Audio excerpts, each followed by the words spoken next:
minus 9 minutes.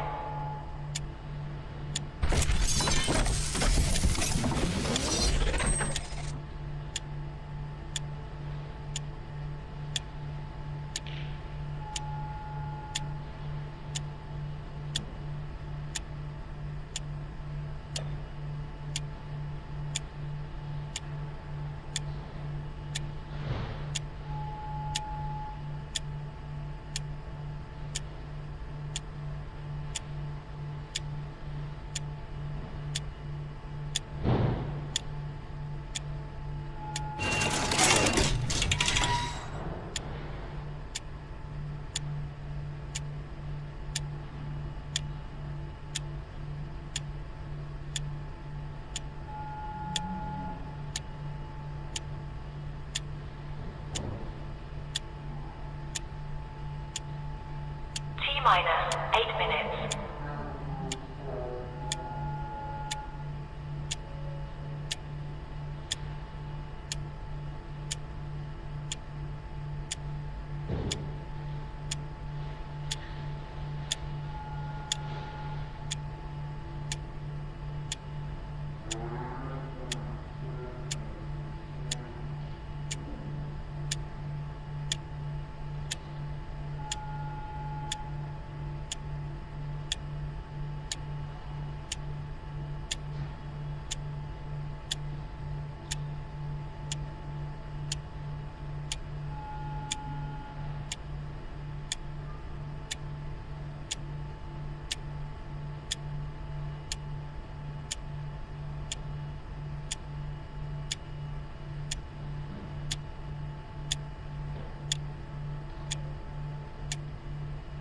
Minus 7 minutes.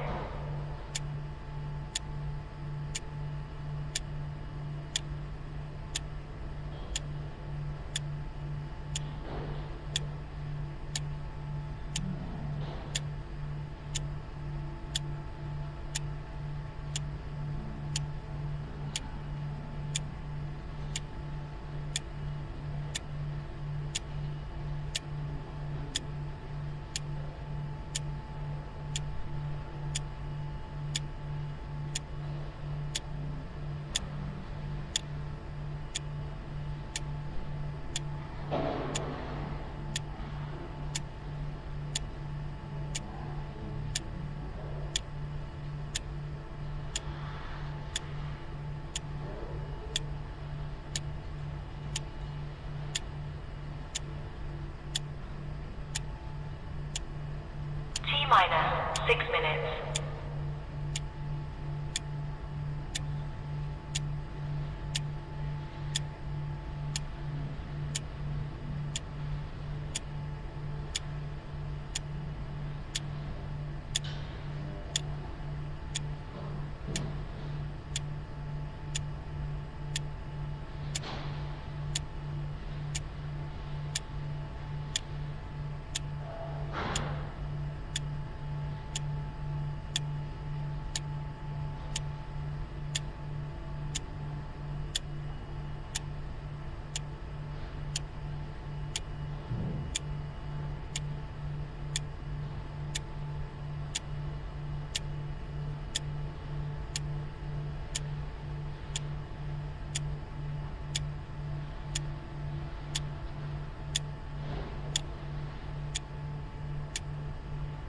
Minus 5 minutes.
minus 3 minutes.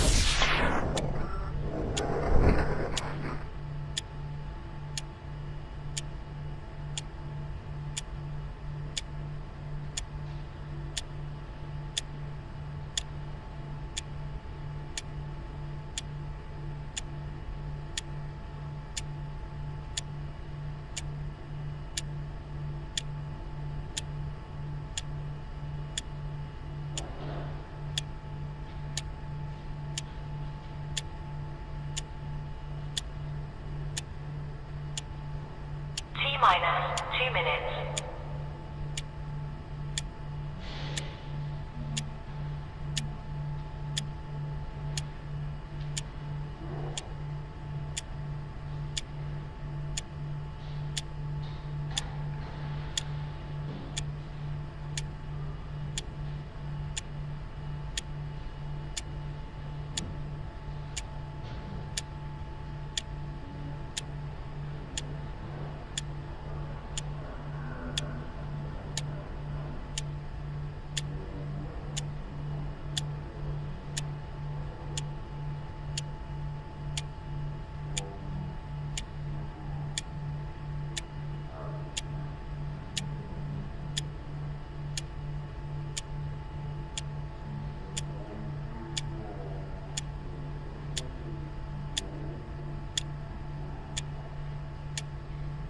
T minus 1 minute.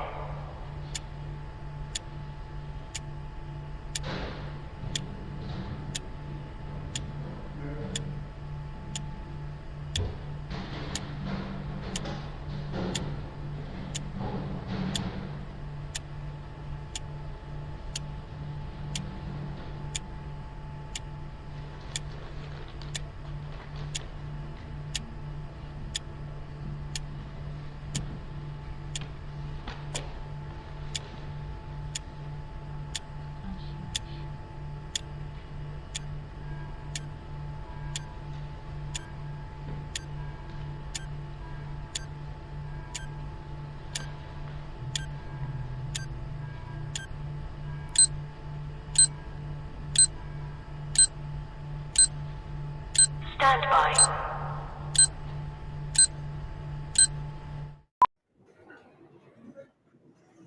How about that?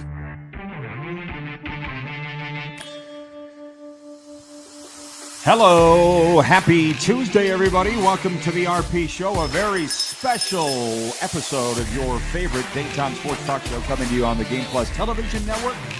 We're in Calgary, Alberta, Canada, live from the Sheridan Airport Cavalier Hotel. It's the Western Canadian Pro Hockey Scouting Foundation Wall of Fame induction just down the road in Okotoks, Alberta. We always love getting out here to Wild Rose Country. And we got our good guy, Garth Malarchuk, with us here. I don't know, what's your role with the Western Canadian Pro Hockey Scouting Foundation, Garth? Well, my title is chairman of the board. I basically steer the boat in the right direction and keep it full of fuel. Well, this is awesome, and we're here for a good time, but not a long time. Garth is here in the opening segment, and we're going to trot through some of the inductees and the hockey scouts and all the rest here. For our viewers, because Garth is new to the RP Show, we are anchored out of Toronto, Garth, on Game Plus television. That's where our main studio is, okay? So I'm going to say something to our viewers in Eastern Canada.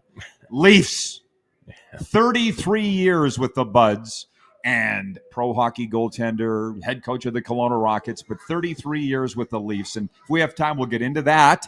I wanted to get the Leafs fans' attention. Doesn't take much, as you know. No, they're always in the news. They're always in the news, Yeah, exactly. for sure. But can you explain what we're doing here and why we're here? Well, this all started probably 15, 20 years ago. A bunch of us that were, getting started as full-time guys in scouting and talking about the scouts that were towards the end of their careers and how much we respected them and how much they'd done for the game, and just the fact that scouts aren't recognized in the Hockey Hall of Fame. So we wanted to do something so that these guys weren't forgotten.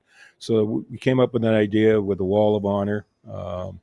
We looked around rinks around Western Canada, and Okotoks turned out to be a real good fit. It's a nice little community just on the edge of Calgary.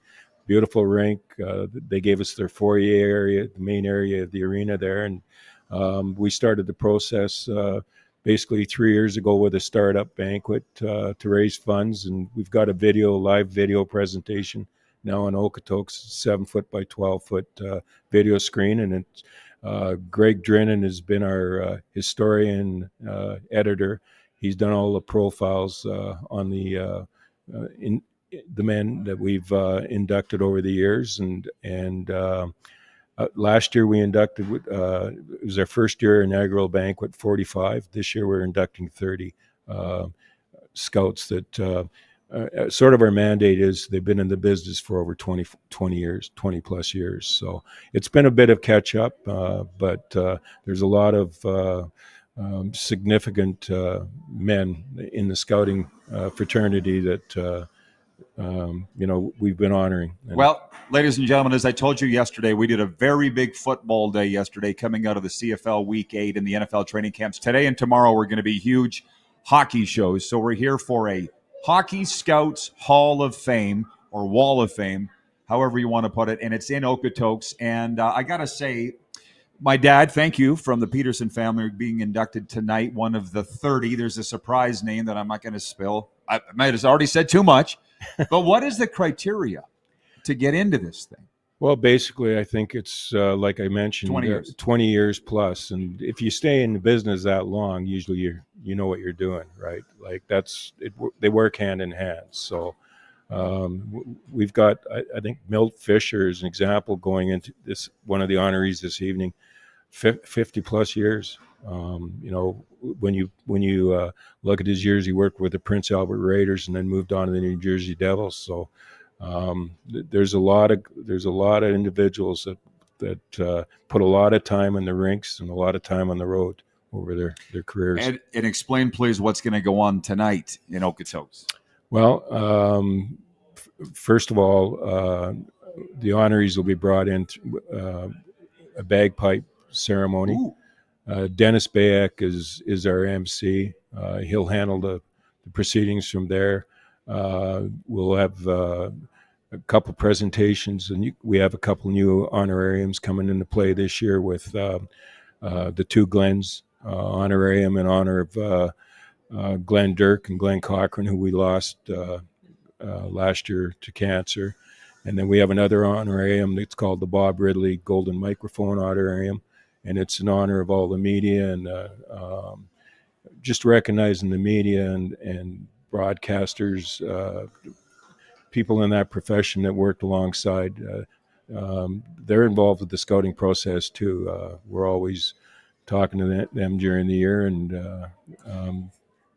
they help us along I think the largely only because you listen to us as you're driving all those miles. We're not doing much work, Garth. Get the last 5 minutes of that game. Right. Finally won. Yeah, but I got to say this. I said this in the statement that you guys nicely put out about bringing the show here. The Scouts are the most unheralded part of an organization. That's not whining. That's fact. Right? 100%. It goes without saying, if you don't draft good players, you don't have a good team. So and I'm biased, being in the profession as long as I've been in it. But they do a lot of the grunt work and come up with the material that you need to have a good product. Yeah. Well, further to that, though, I traveled again on the bus, on the plane with the team. The Scouts are not. You're driving on your own. That's what I'm talking about here. Yeah, it can really is an individual thing. It can be a lonely job, and you're on the road a lot. You miss a lot of the family stuff, that graduations and weddings and weddings. Yeah, absolutely. And leaving a lot of times you're leaving the day after Christmas to go over to Europe for the tournaments over there. So they do miss a lot. They sacrifice a lot. Their family sacrifices a lot.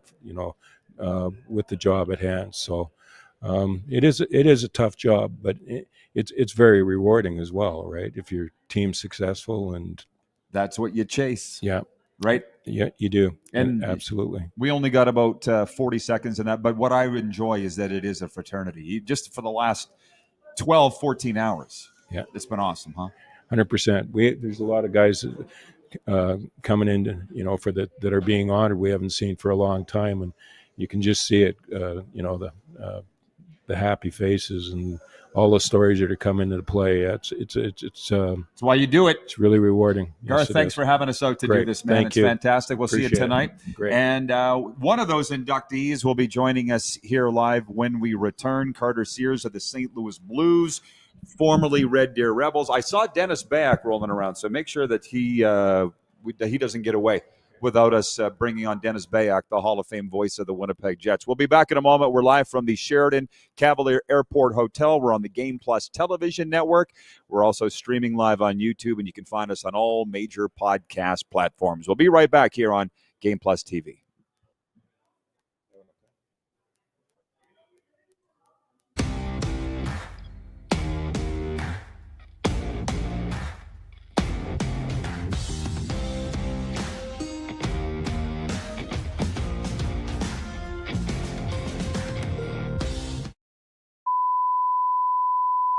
This is a test pattern.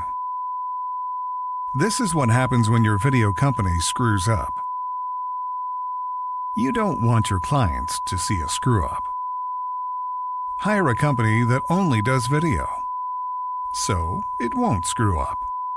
Then, people who give you money will see less of these and more of you. Skycron.com/live. Looking for a new ride without the big city pressure? Come to Western Dodge in Moose Jaw, where you'll find an unbeatable lineup of Ram trucks, Jeep SUVs, Dodge Muscle, and Chrysler family rides. With knowledgeable staff, great prices, and that friendly Moose Jaw touch, you'll drive away with confidence. Western Dodge. Big selection, small town service. Visit us today or browse online at westerndodge.ca. Do you worry about how much someone drinks? Do you feel angry or depressed most of the time? Do you feel neglected or unloved? Do you feel that if the drinker loved you, she or he would stop drinking? If you answered yes to any of these questions, you are not alone. Not everyone trapped by alcohol is an alcoholic. Families and friends are suffering too. Al-Anon and Alateen can help. Call 1-866-200-0223 or visit alanon.org/help. Sports fans, daytime sports talk gets a whole lot better weekdays at noon Eastern with The Rod Peterson Show. Talking sports daily with A-list guests, and the best part is you can always join the discussion as we're the most interactive talk show on television. Broadcasting from coast to coast from the biggest events like Super Bowl, Stanley Cup Final, Grey Cup, and more. There's nothing like it in the game today. The Rod Peterson Show, daily at noon Eastern and 10 p.m. Pacific on Game Plus Network. Business owners and marketers. Okay, we know you think we're pretty cool. That's why we want you to share in the coolness factor. Partner with The Rod Peterson Show and market your business every weekday to sports lovers just like yourself. Take advantage of our many cost-effective commercial and promotional opportunities. Tell the world about your business. Yes, the world. Thanks to Game Plus TV and the Rod Peterson Digital Network. Contact us today and find out how you can be a part of Canada's fastest growing sports talk show, The Rod Peterson Show. Famoso, Italian pizzeria and bar. Taste, savor, share.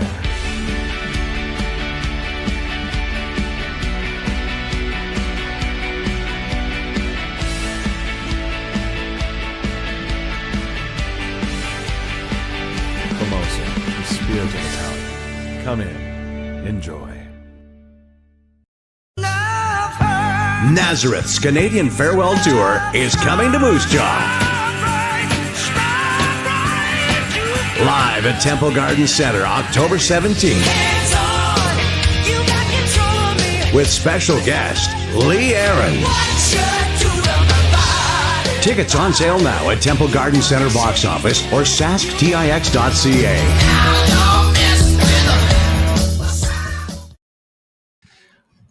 Welcome back, everybody. We're live at the Sheridan Airport Calgary Cavalier. I'm not sure I have that all entirely in the right order, but you got the idea. A very long time. That's 2 ponytails in the house today. Very rarely do you see one, let alone 2. There's one, two. Ponytails. Carter, you've never had a ponytail. Carter Sears never had one. of the St. Louis Blues, now the pride of Bean Fate, Saskatchewan. Yeah, that's right. That's what you didn't think I remember. Oh, yeah. Yeah, that's where it all started in Bean Fate for sure. Yes. If you just turned your television on, we're live from Calgary tonight in Okotoks. It's the 2nd annual Western Canadian Pro Hockey Scouting Foundation Wall of Fame induction. And Carter is going in. You are one of the 30.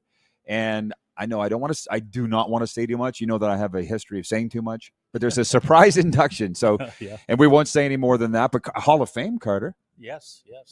Hold that right up there. Yeah, it's. I know everybody used the word humbling and this sort of thing and like that. It really hasn't really sunk in yet. And sitting around talking to all the guys I worked with and against over the years right now has just been so special. There's so many people here that I got so much respect for, that and to go in with them at this point in time is even more important than going in on my own.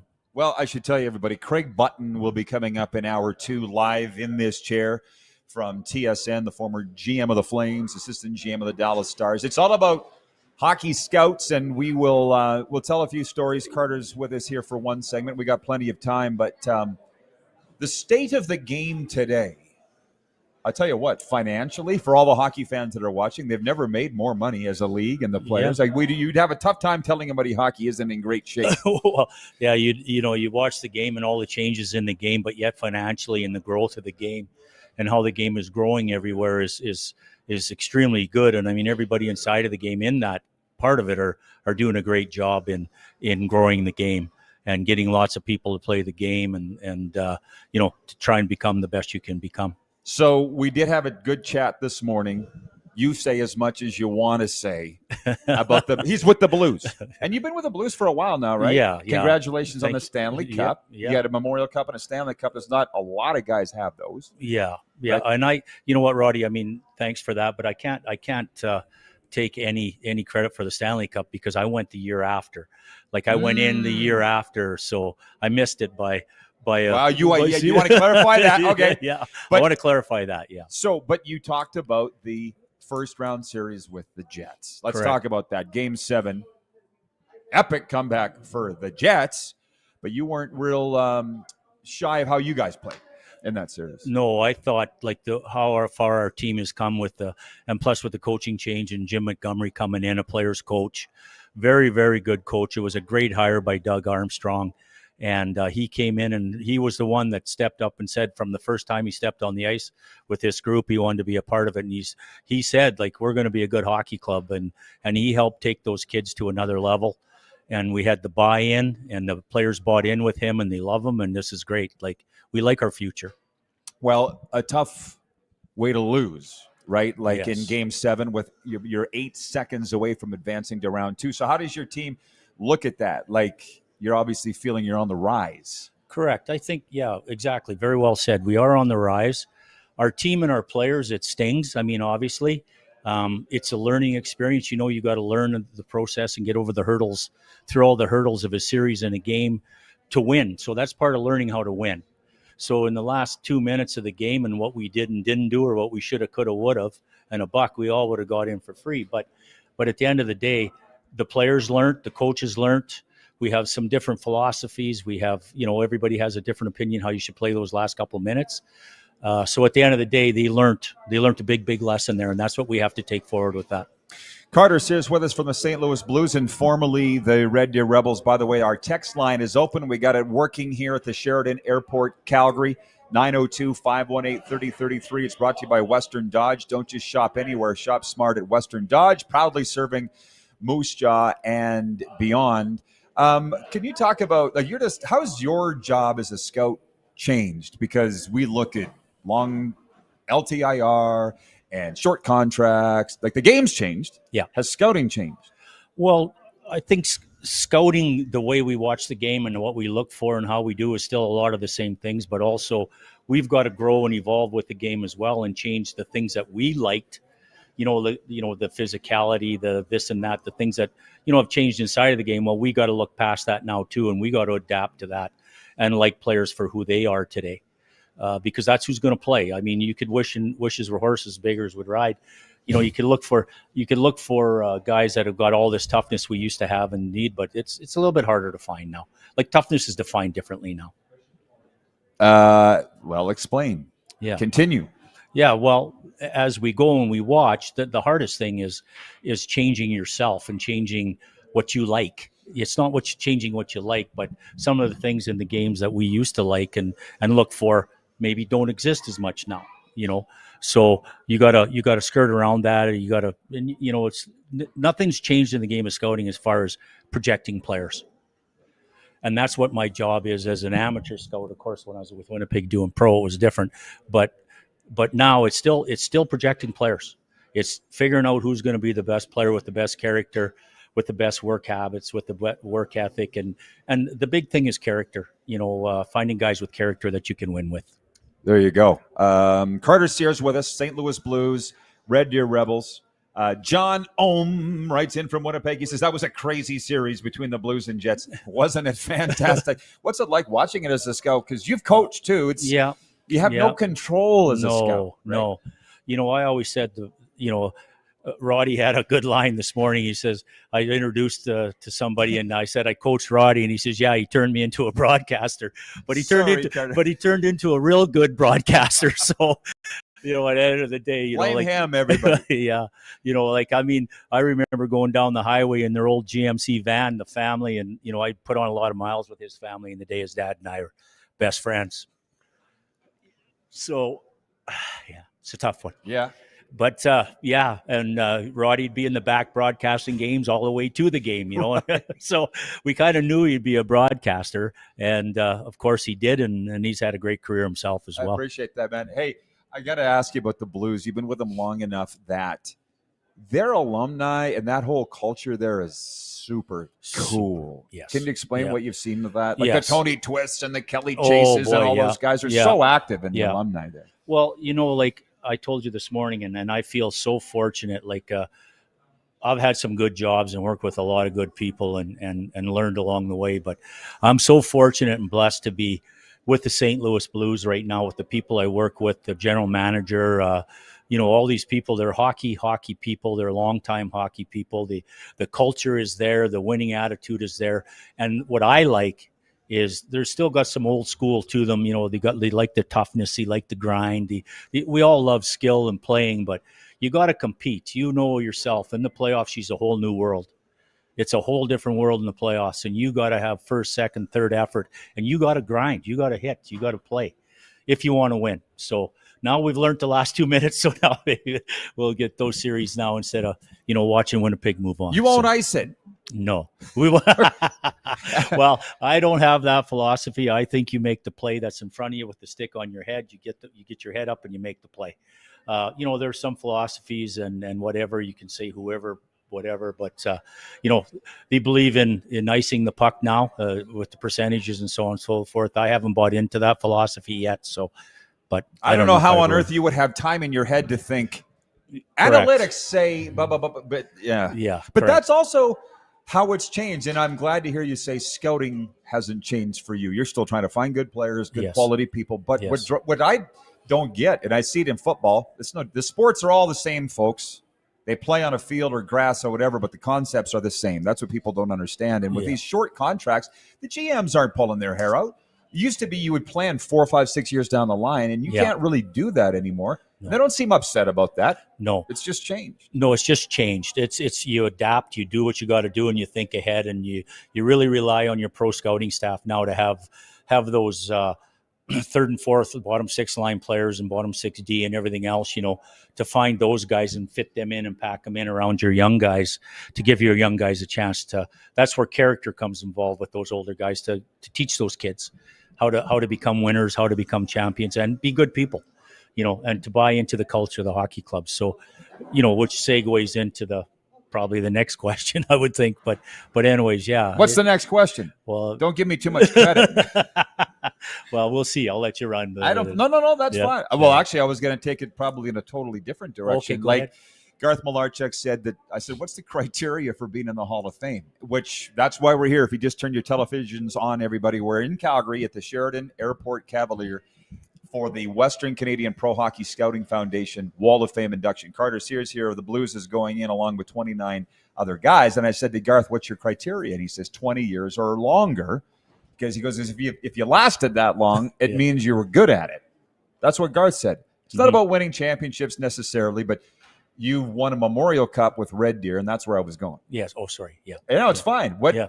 I called it 2001. No, I broadcast it. Yeah. In the Agrodome. Yes, you did. That was exciting. It was great. Jeff Smith scored the winner. Like, it's a funny thing, like different players and different things. I'll tell you a little Jeff Smith story. He was drafted by Prince George, didn't make their hockey club, went back to midget AAA as a 17-year-old, and a big man. So, but Smitty was unbelievable around the net, and big hands, tough, couldn't move them, and just based off of that alone is what I listed him as a free agent as, and brought him into play.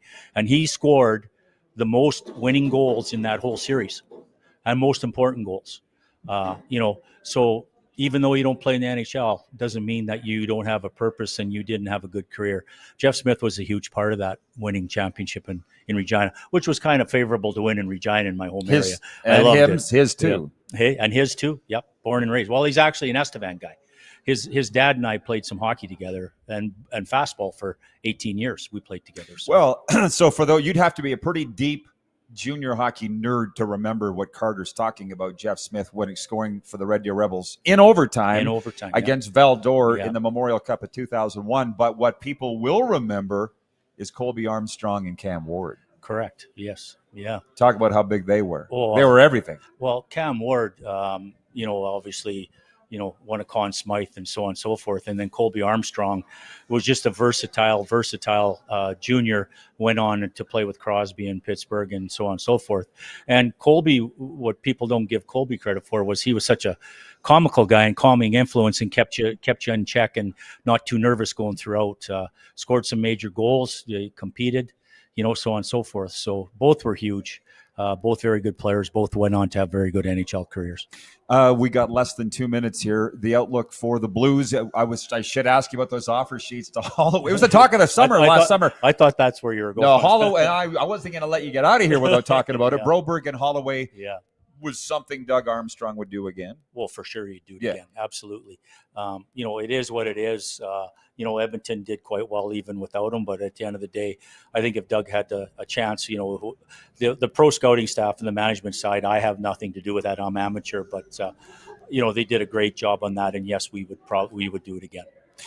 All right, Carter. Well, tonight, how are you going? What are you looking forward to with this induction banquet tonight?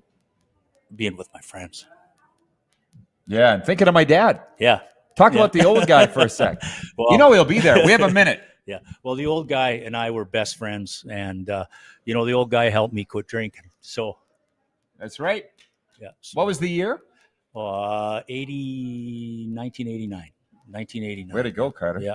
So, yeah, it's hard for me. I know, I know. Well, you're repping him tonight too. Yeah, absolutely. Right? That's a lot of days at a time. There's a lot of people that I respect so much that I'm going in with this huge. See, this tonight is the example of why we love hockey. Right? Yeah. Before we're both crying, we'll be back. We'll be right back here at the Sheridan. Sorry, people. It's Carter for you, everybody. We'll be back in a moment. We're live here on the Game Plus Television Network, live streaming, and you can also find us on all major podcast platforms.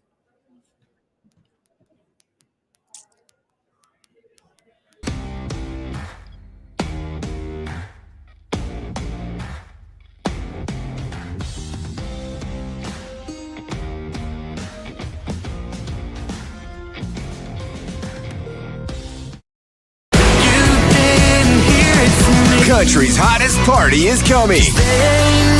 James Barker Band, Bud Light Buckle Up Tour 2025.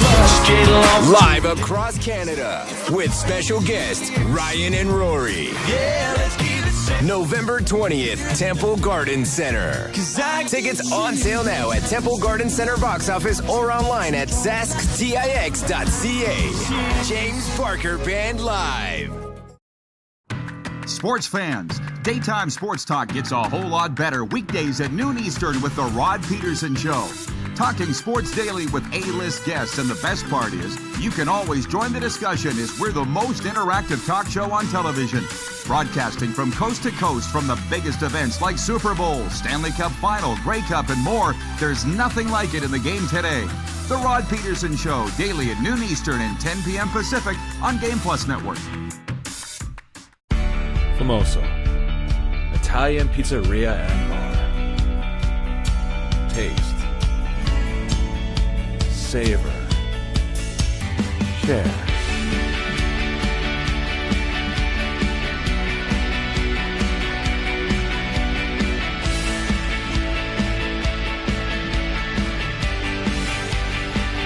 Famoso, the spirit of Italian. Come in. Enjoy. Business owners and marketers. Okay, we know you think we're pretty cool. That's why we want you to share in the coolness factor. Partner with The Rod Peterson Show and market your business every weekday to sports lovers just like yourself. Take advantage of our many cost-effective commercial and promotional opportunities. Tell the world about your business. Yes, the world. Thanks to Game Plus TV and the Rod Peterson Digital Network. Contact us today and find out how you can be a part of Canada's fastest growing sports talk show, The Rod Peterson Show.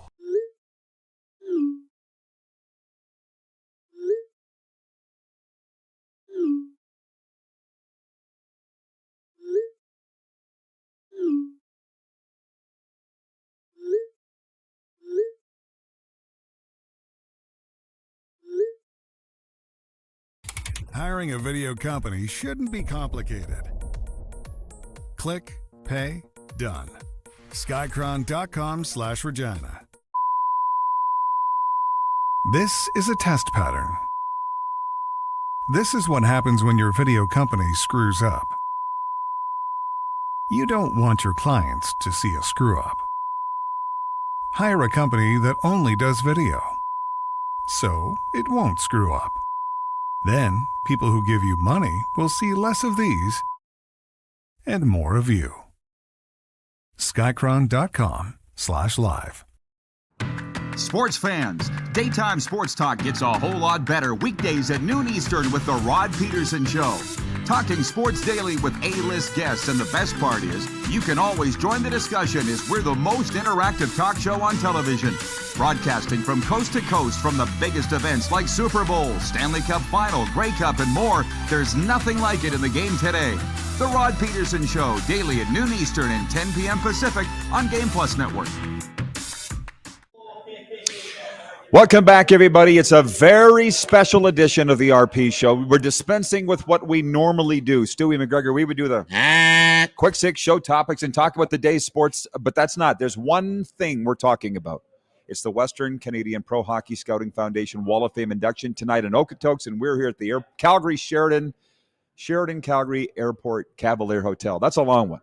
But Stu McGregor is here, and are you ready for some stories, everybody? Stu McGregor, how many teams go down your what's on your plaque induction tonight? Kamloops Blazers, Dallas Stars 2 times, Edmonton Oilers, Victoria Royals, and Moose Jaw Warriors. The pesky Moose Jaw Warriors. So there you go. This guy can talk. He's got great stories. And I want to say, first of all, congratulations, Stu. When you found out about this, how'd it feel? It was pretty awesome. This is something Garth Malarchuk has put together, and he's been talking about this for a long time, that no scouts were ever in the Hall of Fame, so he decided that let's honor these individuals that are in the rink pounding away, and it's been awesome. It's what they've done with their foundation as well, not just the induction part, but the foundation and how they're helping people. I never asked Garth about that. Can you explain it? No, I can't. No, you, I have no you idea. don't know as much about it as Garth, but no. For kind of down on the luck guys, they're helping them out. Yeah, right? That, and I think there's some other aspects from an indigenous standpoint and helping out anybody that's kind of in the game that's had some struggles. John is watching in Winnipeg. John Ohm. I'm going to lob this at Stu, even though it's not his forte. John says the St. Louis Blues, we're talking about the Blues because Carter was just with us, need a Connor Bedard player to take them over the top. I'd love to get your take on Connor Bedard, the first ever exceptional player in the Dub, and watching him and where you think things are going with him. Great first year. Second year, obviously, it can always be a little more difficult once you're playing with the best guys in the world, and everybody has their nuances and might have figured it out a bit. But knowing Connor as the type of player he is and what I've seen of him over first time I saw him is the first year Pee Wee playing Bantam, and he was outstanding then. And he'll find a way. He'll find a way to get it done. He'll find a way to make himself what everybody thinks he's going to be. I'm not going to say whom, but a scout around here said last night he's getting a bad rap in Chicago. It's just like people are dumping on him. It's a bad team. No, it's a bad team, and that's the problem when you go first overall. You're going to a bad team. Exactly. Unless you're the Montreal Canadiens and trade and get Guy Lafleur, so that's way back when. But the fact of the matter is that you're going to a team that needs help, and there isn't anybody to help you. And that's where he's at. Yeah, so we hope for the best for him. There's just not a lot of support there. Now back to you mentioned Kamloops right off the start. What were the years roughly? Well, I started with the Junior Oilers actually in 1981, and Bill LaForge Sr. hired me, Bruce Harrelson, and hired myself and another fellow, Warren Rendon, and we scouted Edmonton. I was coaching minor hockey, and then I moved to Calgary. Once Hitchcock took over with Bob Brown, they became the Blazers. I continued on and moved from Edmonton to Calgary. I was in Calgary scouting, and then I went full-time in 1991 to Kamloops as assistant GM, director of player personnel. And left roughly what year? I left in 1998. Right, so you'd done all the winning by then. Yeah, I was tired of it. Apparently they were. You know what I'm talking about. I know. I remember the news release. We're going to go in another direction. Yes, they did. There's only one other way to go. Yeah, it's rather difficult. Bad terminology for sure. By a man that was a good man, and it's unfortunate it happened. He said the wrong thing. Absolutely. Yeah, well, we remember it 30 years later. Oh, yeah. Oh, my God. We got an Oiler fan watching. BW in Edmonton writes in. He says, what's the one Oiler that Stu found that no one knew about until the day of the draft? Probably a few, I would think. Well, I'm not sure that there's many secrets out there in the world. I think I'd phrase it this way. The guys that I was most proud of, we took Eberle at 22, guys like that. That was my first draft full-time. The other guy that I was when I was in my first year, I think we as a group took Ales Hemsky. Is really proud of him. Everybody was a little bit shocked that we were taking this guy playing in the Quebec League, and even the European guys were our own guys were crapping on us. What are you doing? What do you do about this guy? But Ales was a great player for the Oilers and great individual. Well, I think where he's coming from. Oh, okay. They got questions for you. I'll tell my stories later. Glenn in Medicine Hat. You would know Glenn Erickson. I think I've heard of him before. He says, hey, Stu, how important was it for the WHL to finally institute a draft back in the day? What year was that? Well, actually, it's funny. The draft, for the 68 borns, there was a draft 1 year, and then they went away from it again. And then they started again. It was not for the 1974 borns. The first player drafted was Darcy Mattersdorfer out of Fernie. He went to Victoria. And that was, in those days, the draft was in January. The season wasn't even over, and it was only 3 rounds long. So everybody took 3 players. And then we waited until the end of the season. And our 19-year-olds, they call it a rollover draft, was a secondary draft. And you 19-year-olds went on to the 20-year-old list, 20-year-olds went off your list, and then you just filled your roster back again to your 50. So it's been evolving. I think when it really started rolling was probably the 76 borns. That would be the Friesens in Regina. We took Baumgartner that year. It was a tremendous age group that I think everybody had 3 or 4 really good 76 borns on their team.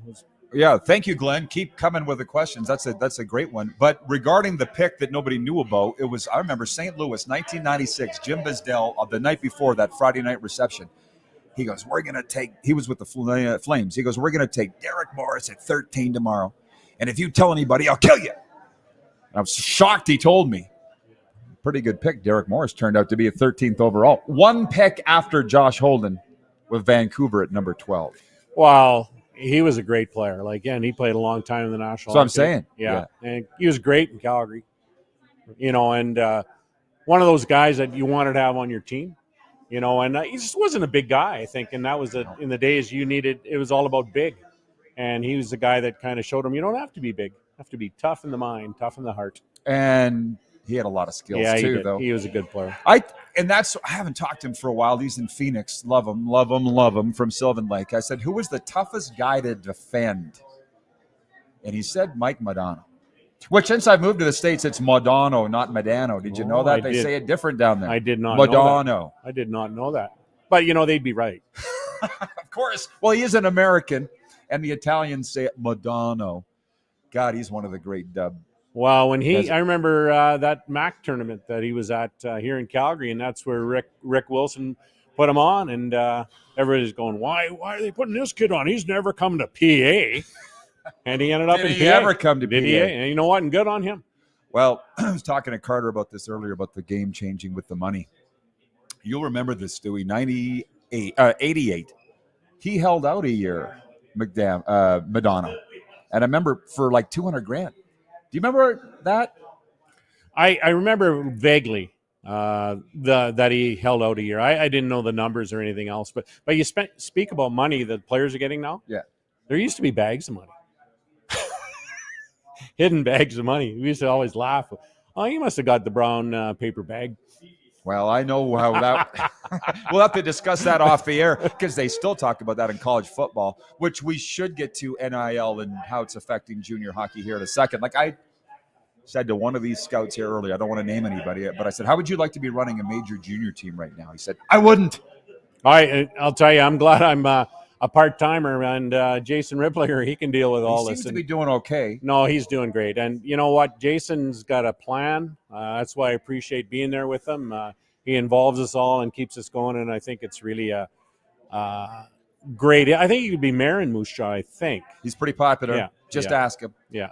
902-518-3033 is the Western Dodge text line to reach us here in Calgary at the Sheridan Cavalier Airport. But just on the Modano thing, he held out for $200,000 a year. And I just remember at the time, and my dad was working for PA. That's why I remember the numbers and what was going on. And I remember people going, Gretzky was only making $175. Yeah, you know, in those days, there's a lot of stories about how much those guys were making at the time. And Gretzky was. I don't even know if he's a top guy getting paid in the NHL at that time. But, you know, good on Mike. He pushed the envelope, and you know what? That's what you have to have. He was one of the first guys to do that I remember. Yeah. So, anyways, but now, back to the NIL thing. Is it affecting how you do your job? Well,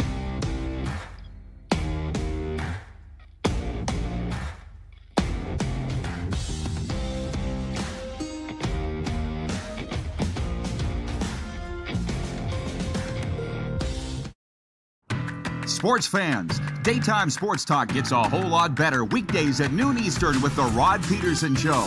Talking sports daily with A-list guests, and the best part is you can always join the discussion as we're the most interactive talk show on television.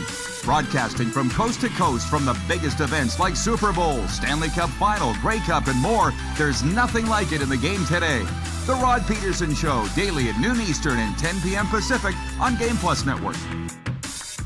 Business owners and marketers. Okay, we know you think we're pretty cool. That's why we want you to share in the coolness factor. Partner with The Rod Peterson Show and market your business every weekday to sports lovers just like yourself. Take advantage of our many cost-effective commercial and promotional opportunities. Tell the world about your business. Yes, the world. Thanks to Game Plus TV and the Rod Peterson Digital Network. Contact us today and find out how you can be a part of Canada's fastest growing sports talk show, The Rod Peterson Show. Sports fans, daytime sports talk gets a whole lot better weekdays at noon Eastern with The Rod Peterson Show.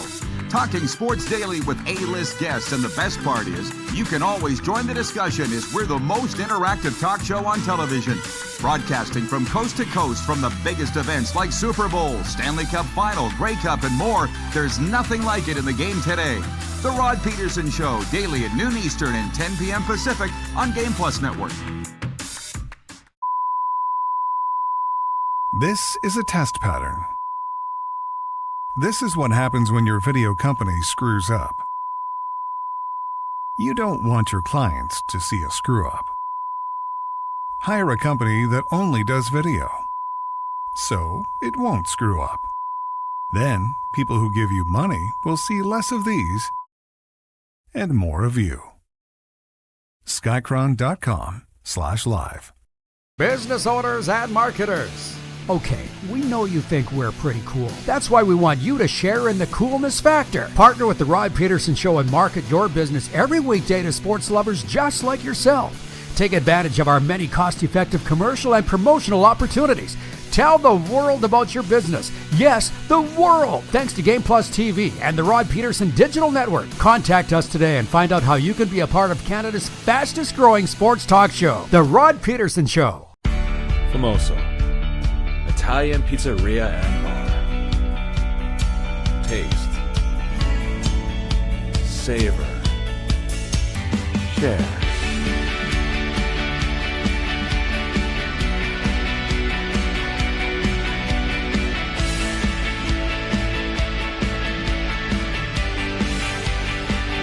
Famoso, the spirit of Italian. Come in, enjoy.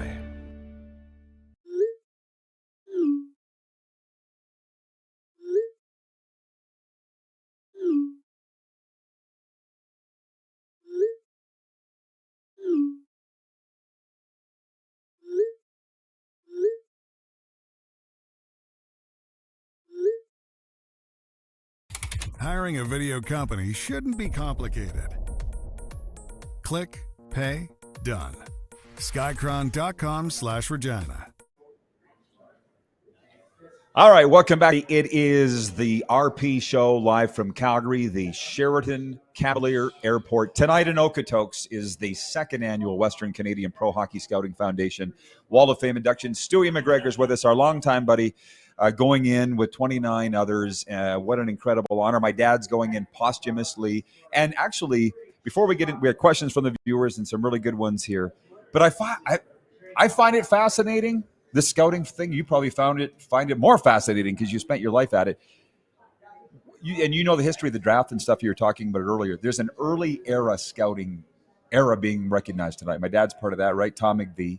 Yep. When did this scouting become a thing? I'd never known life without it, right? Because my dad. Well, I think it's always been a thing. I think you hear about, the guys used to travel on the train, and Detroit had their area, and Chicago had their area, and all the NHL teams had their protected areas, and then their scouts traveled around to the other areas to watch these players, and it's just, I think it's always been there. It was the guy with the long trench coat and the hat, the Punch Imlach style hat, right. And maybe a cigar in their mouth and a pen and a paper. And there's still a few of those guys wearing those hats.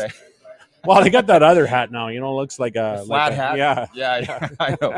So okay, well, I want the early era. As long as there's been hockey, there's been scouts, basically. Well, you've had to find players somehow. Yeah, for sure. So from the audience, Tony says, when did scouting in Russia start?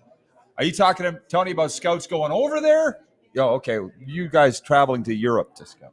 Well, traveling to Europe, I think that goes back to the old Ian McKenzie days, and Jerry Melnick and those guys kind of broke the barriers going over there. Is that right, eh? Yeah. I remember Ian telling stories about when they used to go over to Russia, and they'd go in there. He says, you could walk down the street and nobody even touched you. He says, the police wouldn't let anybody get near you. And, it's true. Like there was, now you hear all these stories, somebody got beat up or somebody stole this or stole that. He says, but there was no crime, he says, because they didn't allow it. But, and so those guys are going in there when the Iron Curtain was up and seeing these players. But question was going to see them. It was trying to get them out. That was the difficulty. Are we talking 80s? Yeah, even earlier, I think, 70s. Really? Yeah, I think they're in there. They just weren't having a tough time getting them. I think in the 80s they started to get some players out. And then, but that was interesting times for those guys, I'm sure.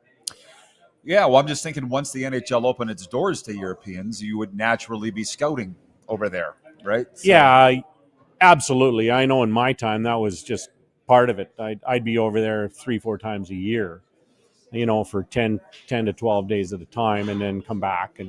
And we'd have 2 or 3 or 4 guys that would do that. You obviously had your European scouts, but you had to do a comparative. And video wasn't quite as big a deal as it is now. No. Now there's a lot of video stuff, and there's access to all that on video now. Stu McGregor's with us. Oilers, Warriors, Royals, Stars going into the Hall of Fame tonight with 29 other guys. A 30th is a surprise. I love this surprise that I'm not going to give any hints whatsoever, but I can't wait for what's going to go down in Okotoks tonight. Garth Malarchuk started this with Ross Mahoney. Ross, unfortunately, not with us. He's working. Somebody's got to work. That's good. You see, he's working, not with us. But Garth said, I said, what is the criteria for this? And he said 20 plus years. And he goes, if you've scouted 20 plus years, you must be good at it.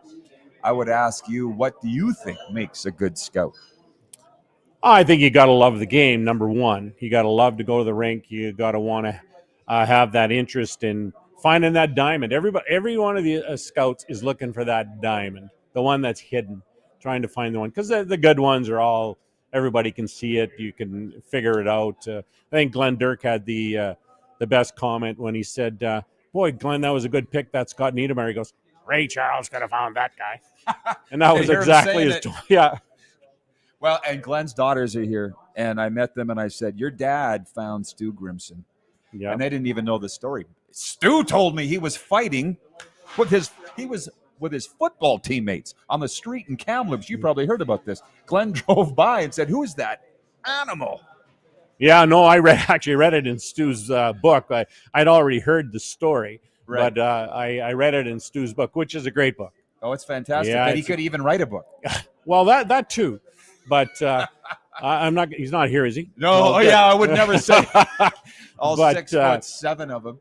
Yeah, no, that's a true story, and he was with a good friend of mine, Ed Ferner, who scouted with the Kamloops Junior Oilers at the time. Mark's dad, who you probably know from his days in Kamloops and Anaheim and all those places. Yeah, so they were driving down the street, going to the movies, and they saw this.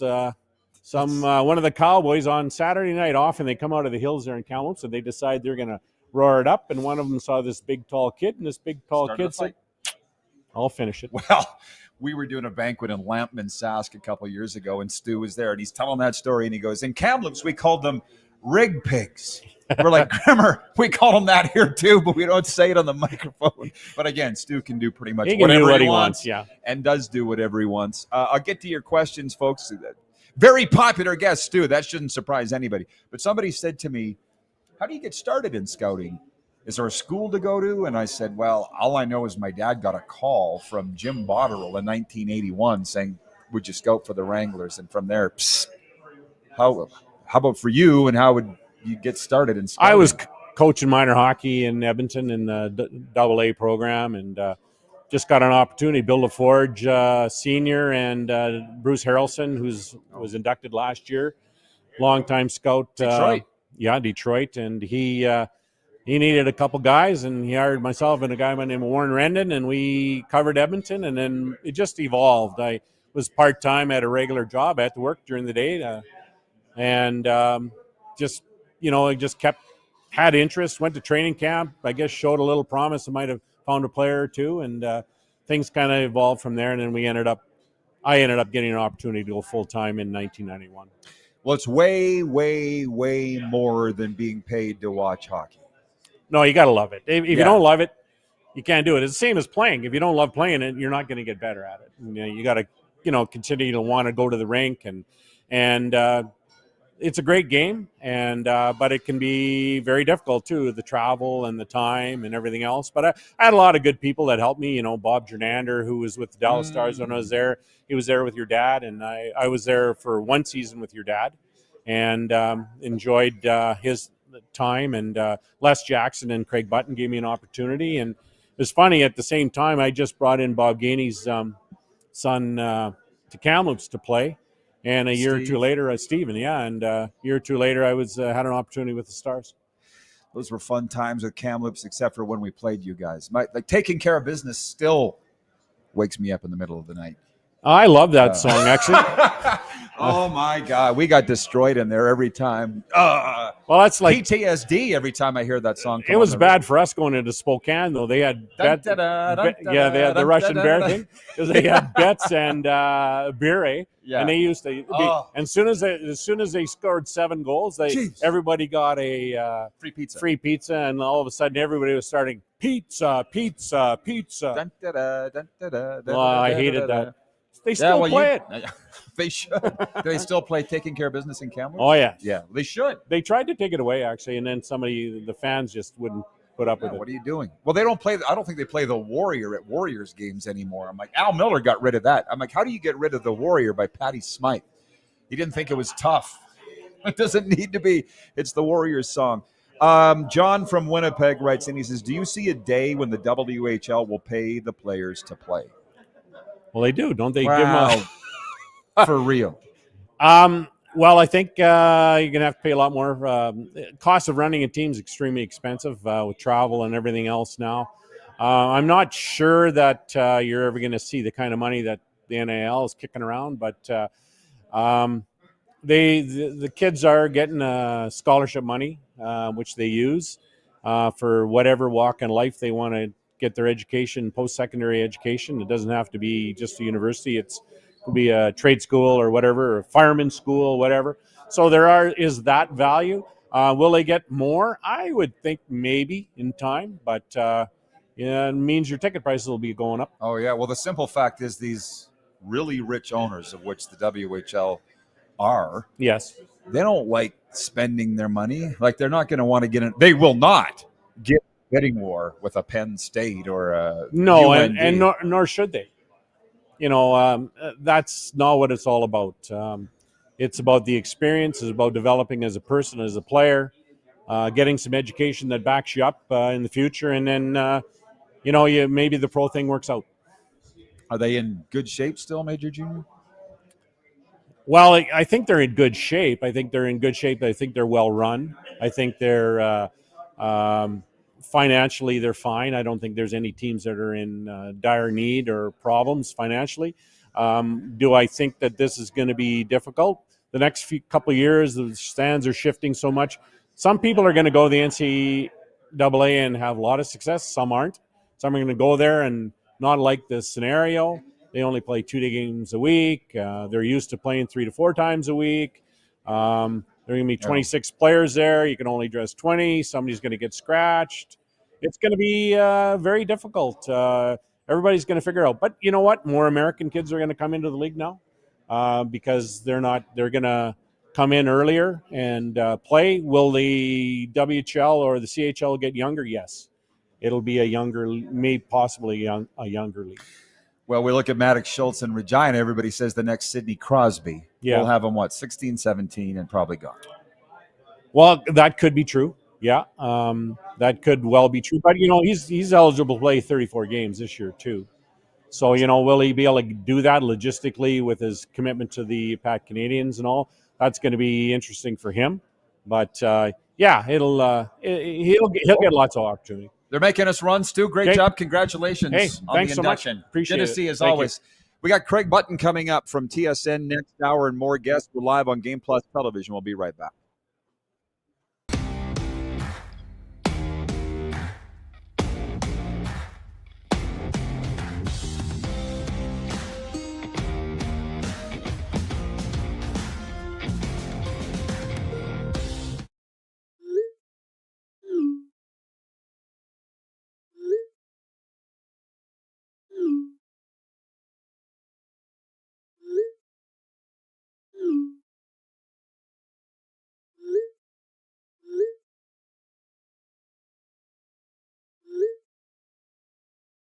Hiring a video company shouldn't be complicated.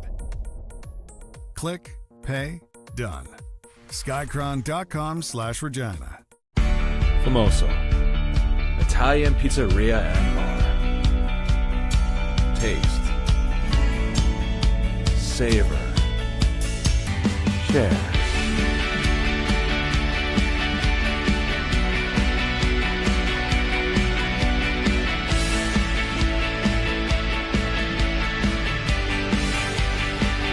Famoso, the spirit of Italian. Come in, enjoy.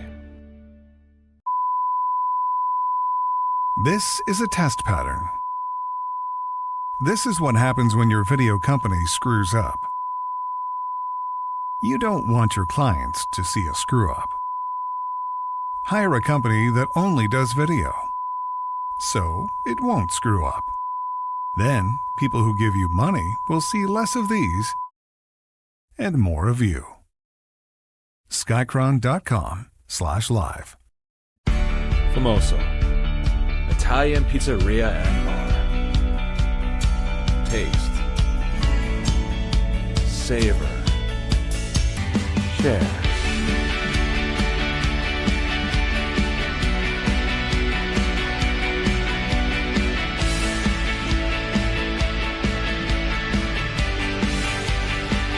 Famoso, the spirit of Italian. Come in, enjoy.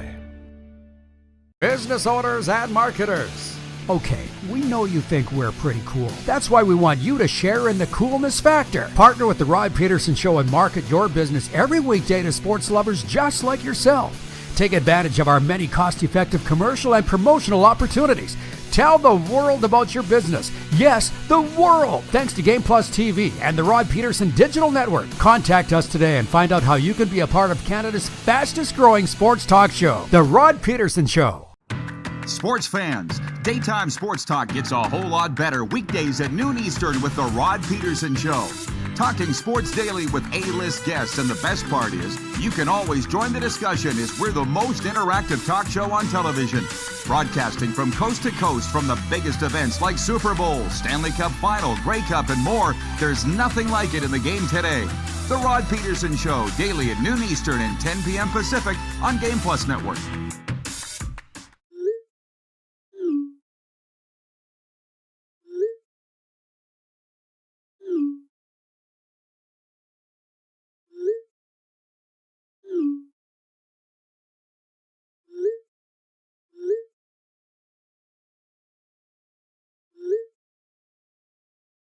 Hiring a video company shouldn't be complicated.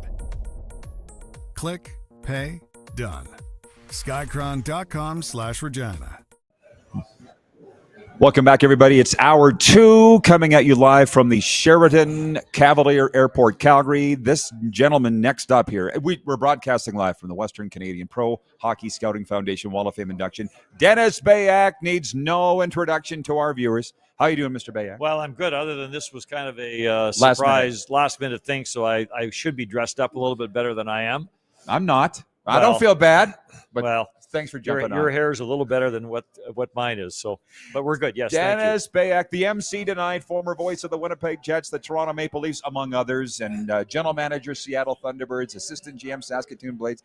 You'd think I was a stalker, Dennis. Very good. Right? Very good. And now retired. Enjoying life in West Kelowna, and still follow the game. And it's great to come to an event like this and see so many familiar faces, guys that were around the Western Hockey League when I was there. And you know what, for us in this business, the scouts were always so generous of their time. When we were broadcasting in the Western Hockey League, when I was in Flin Flon, when I was in Victoria, Saskatoon, you need people to fill intermissions, and they were always generous of their time to come and chat and that. So it's nice to be part of this, and it's a great event tonight. 30 scouts will be inducted tonight to the Wall of Honor down in Okotoks. We can't wait for that. And Dennis, this is the second year for UMC, correct? Right? Why do you think? And my dad posthumously is going in tonight, so I know the importance of scouts and how special they are. Why is it important to you? Well, just because of what they do for the game, and the lack of recognition that they get. Different organizations treat scouts differently than some. Some have the utmost respect for what they do, how much they're on the road, how little they're at home in the wintertime, and what everything that they go through to find these young hockey players. And and so the organizations that do understand that, well done. But there are organizations that I'm not sure the owner understands or knows who the scouting staff really is. Yeah. So it's nice to have an event like this. Nice for them to be recognized for what they've done. There's a wall of honor that they'll be added to in the Okotoks Arena, video wall that with some of their accomplishments. And anybody who's in the Okotoks area, drop in there and have a look at this. A chance to honor the people that, and we go all the way back to the people that started the scouting fraternity.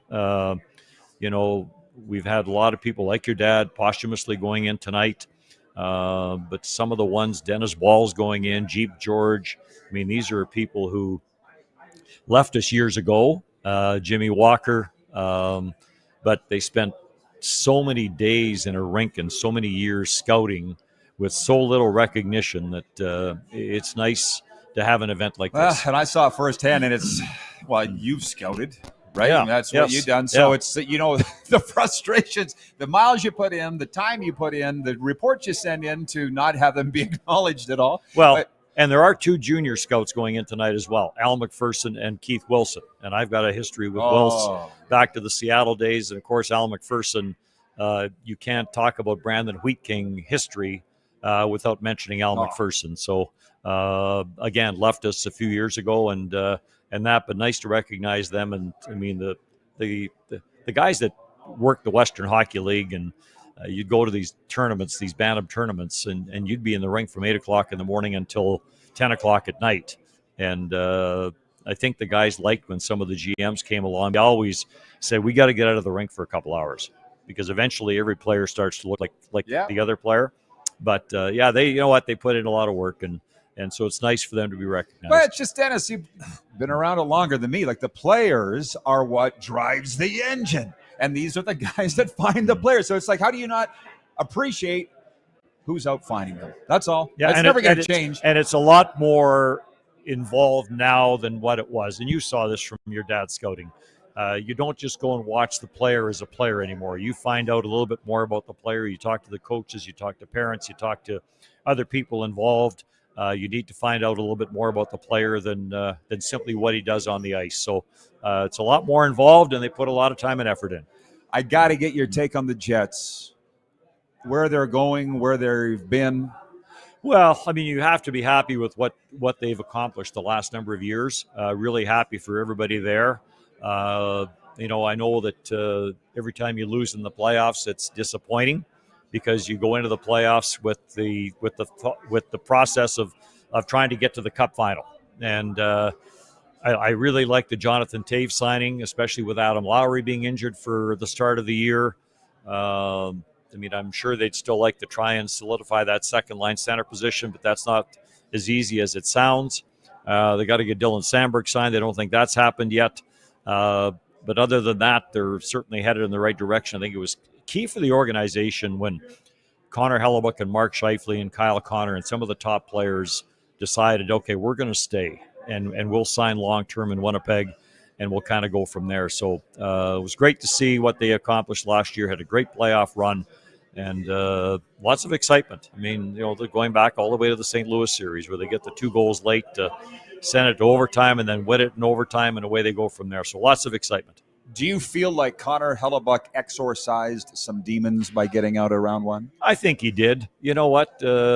We know what it's like for goaltenders in Canadian markets and some other markets as well. They're the last line of defense. And I don't think anybody has to tell him that his playoff numbers weren't what he wanted them to be. And in the playoffs, if you don't have good goaltending, you're just simply not going to win. We saw that with teams that Edmonton, you don't have to go any further than there. Anytime a coach gets asked the morning of the game, who's your goaltender tonight, that's not a good situation. And you have to have the number one guy. Winnipeg has the number one guy, and it's regular season is one thing. Playoffs is a totally different animal. Everything gets magnified. Every save gface-off gets magnified. Every penalty gets magnified. especially as the series goes on and you get down to the crunch games. So it was a learning experience for every one of them, and you take that experience and carry it in the next year. Rob in Las Vegas writes in. He says, "Hi, Dennis from Vegas. Great to see you." John in Winnipeg says, "Dennis, Winnipeg loves and misses you. Go, Jets, go." He says, "Your thoughts on the current Jets?" I think we've handled that. But you were on Leafs radio for quite some time. 15 years in Toronto. That's quite some time. We missed a couple of years with labor situations in the National Hockey League, but yeah, it was, you know what, I've had a lot of stops along the way, and they've all been enjoyable. Where do you see them going? Feels like they're on the right track. Well, you know, they get so much scrutiny across the country. You know, Paul Maurice coached there for a while now. That, you know, with Florida, the Stanley Cup champions, touched on it a little bit about how difficult it is to play there, and some people accept that, some people don't. Other cities go through it as well. But I still think when you talk about Manchester United, you talk about the Dallas Cowboys, you talk about the New York Yankees playing in these big markets. I just think the National Hockey League is different. I still think the players, the hockey players coming up, spend a little more time around the public than maybe these other athletes do. And it's not easy. In Toronto, the expectations are always high, as they should be. But it's not easy. But one day it'll all come together, and trying to find the Somebody's right going to break it. Somebody will break it. Yeah. And, you know, they've got some good players there. And but it's not easy there. I mean, it's the market that drives the country. You know, when I went there, you see it firsthand. And I know a lot of people say, why do we, you know, see the Toronto Maple Leafs so often on Hockey Night in Canada and all that? Because that's the market. That's what the advertisers want, and that's what we get. But it's a great hockey market. It's a great city. From a hockey standpoint, it is the center of the universe. Just ask them, I guess. But I saw it. So it's Well, it just one day it'll happen. Seems to feed and drive the engine in and of itself. But, you know, I could imagine that you and Paul Maurice must have a very special relationship. Yeah. He's a special guy, and I do a Florida NHL podcast. I'm around Paul a lot, and just a special guy. Well, he really is. I mean, I got to know him a little bit in Toronto, and I always go back to little things. We would be doing preseason games, and he would call us in and say, okay, here's my lineup for the next 4 games. Because in preseason, as you well know, you're always scrambling to get a lineup as early as you can to try and do some preparation. And we understood that he was giving us 25 names and 5 weren't going to play, and there may be a couple of ads. But at least you had an idea of going forward what the lineup was going to look like. And then, of course, he ended up in Winnipeg and got to know him even a little bit more and spend more time around him, and happy for his success. And he had his reasons for leaving Winnipeg, and it's all worked out for him very well. Back-to-back Stanley Cup champions, and Jamie Compon, too, who was in Winnipeg. And you're always happy for people that you've spent time with in the past years. I got to ask you, as an old Dub guy, tell me some Seattle stories at Rock and Roll Arena. Well, the old rink was great, and you know, and then money kind of takes over, and a gentleman by the name of Russ Williams was our president at that time, and came up with the idea that okay, we're going to play. This was before I got there. We're going to play some games in the big rink, and so when I was there, we played. I think half our schedule was in the big rink. The games against Spokane and Portland and some of the other top teams, and then, you know, some of the games in the smaller rink. So, and the smaller rink was so unique. Rough. It wasn't, you know, the square corners, and you never knew where the puck was going to go, and the fans were right on top of you, and everything else. But 4 great years in Seattle. Really enjoyed it there. Great city. And now they've got an NHL franchise, and maybe a little later coming than what we thought initially.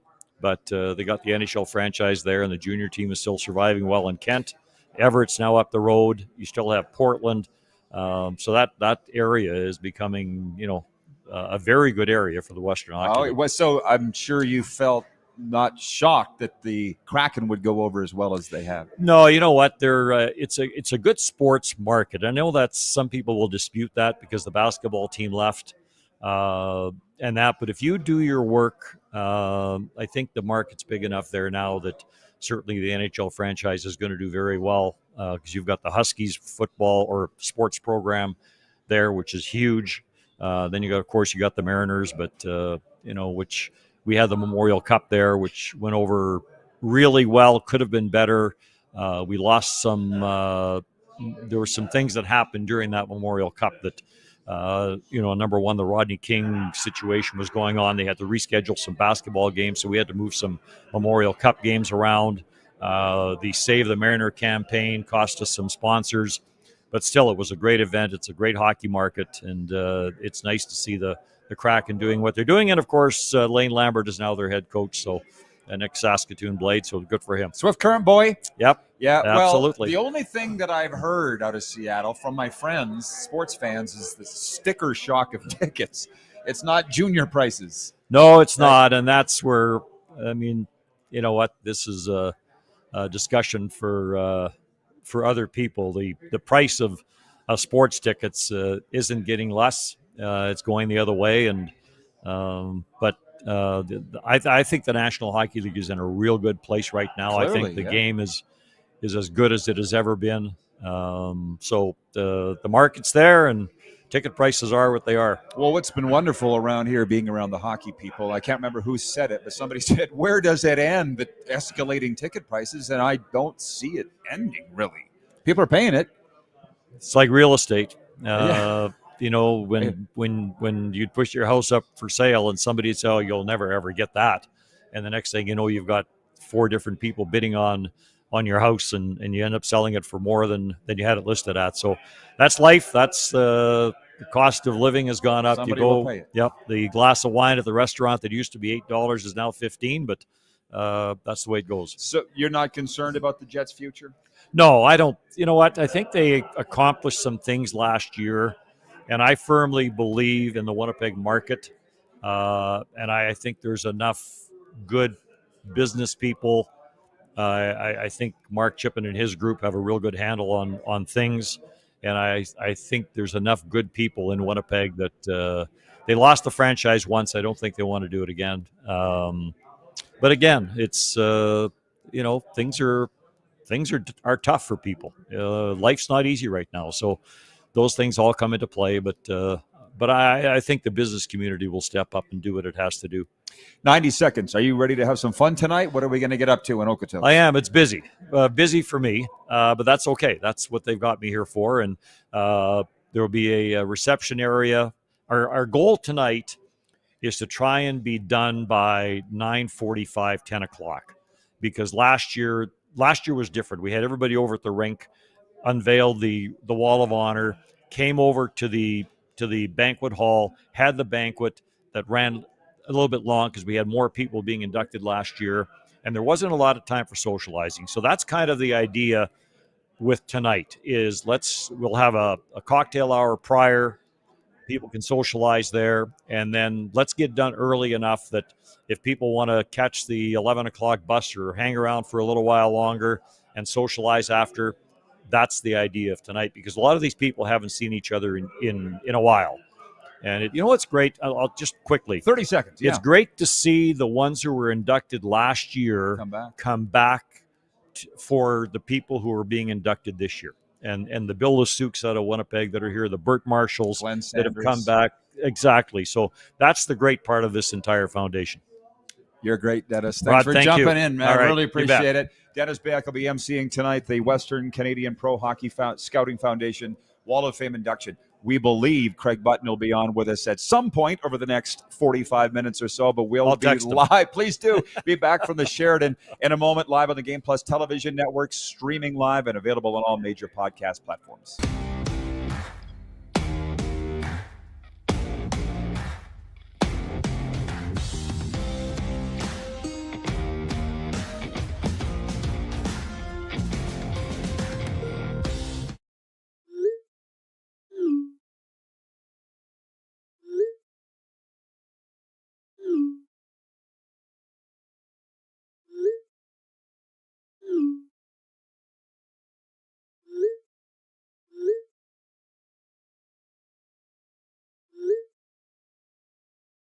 Hiring a video company shouldn't be complicated. Click, pay, done. Skycron.com/Regina. Business owners and marketers. Okay, we know you think we're pretty cool. That's why we want you to share in the coolness factor. Partner with the Rod Peterson Show and market your business every weekday to sports lovers just like yourself. Take advantage of our many cost-effective commercial and promotional opportunities. Tell the world about your business. Yes, the world. Thanks to Game Plus TV and the Rod Peterson Digital Network. Contact us today and find out how you can be a part of Canada's fastest-growing sports talk show, The Rod Peterson Show. Sports fans, daytime sports talk gets a whole lot better weekdays at noon Eastern with The Rod Peterson Show. Talking sports daily with A-list guests, and the best part is, you can always join the discussion as we're the most interactive talk show on television. Broadcasting from coast to coast from the biggest events like Super Bowl, Stanley Cup Final, Grey Cup, and more, there's nothing like it in the game today. The Rod Peterson Show, daily at noon Eastern and 10 p.m. Pacific on Game Plus Network. Business owners and marketers. Okay, we know you think we're pretty cool. That's why we want you to share in the coolness factor. Partner with the Rod Peterson Show and market your business every weekday to sports lovers just like yourself. Take advantage of our many cost-effective commercial and promotional opportunities. Tell the world about your business. Yes, the world. Thanks to Game Plus TV and the Rod Peterson Digital Network. Contact us today and find out how you can be a part of Canada's fastest-growing sports talk show, The Rod Peterson Show. Famoso, Italian pizzeria and bar. Taste, savor, share.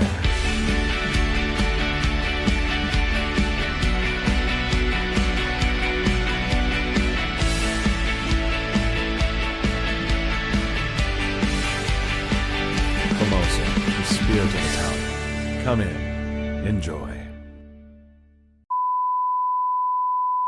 This is a test pattern. This is what happens when your video company screws up.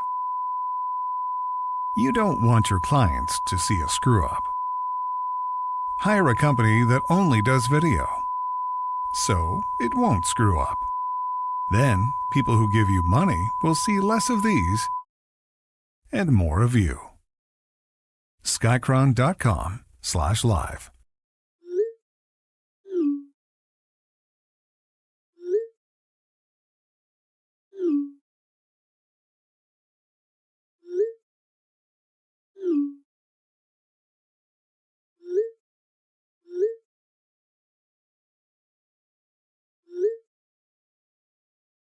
Hiring a video company shouldn't be complicated. Click, pay, done. Skycron.com/Regina.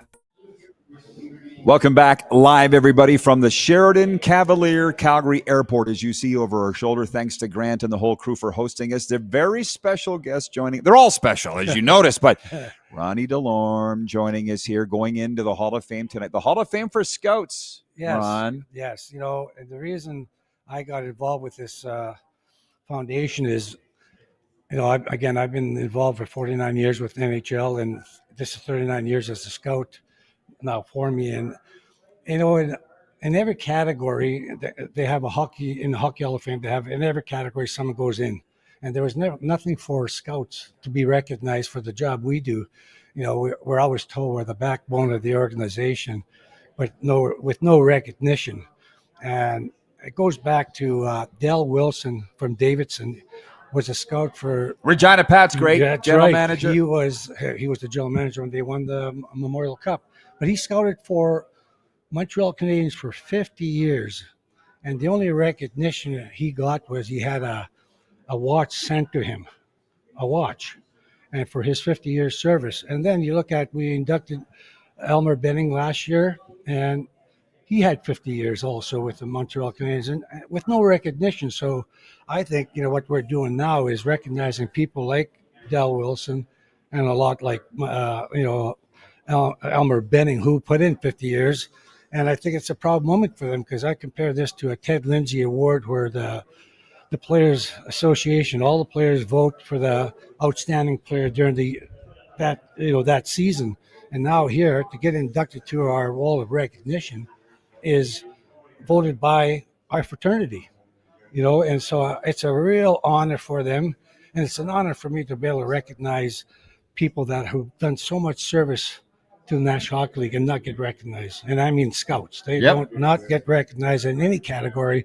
Now we're doing it, with this foundation. Well, and I feel like a lot of Vancouver Canucks fans probably perked up when they saw Ron DeLorme's face on the screen, because you don't age. And for those that don't know, from Goshen, Saskatchewan, but his hockey database says North Battleford. We straightened that out. How many miles north of North Battleford is it? It's only 20 miles. 20 miles. 20 Okay. miles straight north. So this guy drafted in the WHA in 1975 by the Kansas City Scouts, and you were never drafted in the NHL? Yes, I was. 4th round. Why is it not on here? There it is. Yeah, 4th round. In the 75. Yeah, they were actually the Kansas City Scouts. WHA and NHL. Yeah, both. And I remember that when I got drafted, I was working up north at a farm gentleman there, and hired us baling. What town? And just by Glassland. I remember coming back. There's we had the old phone where a party line, and I got a call from this Denver Spurs. I said, "Well, who's the Denver Spurs?" And I didn't realize it was the World Hockey. That's who drafted me, and then there took I think it was a letter form from the Colorado Rockies then that I got drafted by them. Colorado Rockies, 1976 to 1981. That's a good amount of time. Yes, in Denver. Yes, it was. I was going to make that my home when I retired. I had a house there, but I didn't realize how beautiful Vancouver is and was.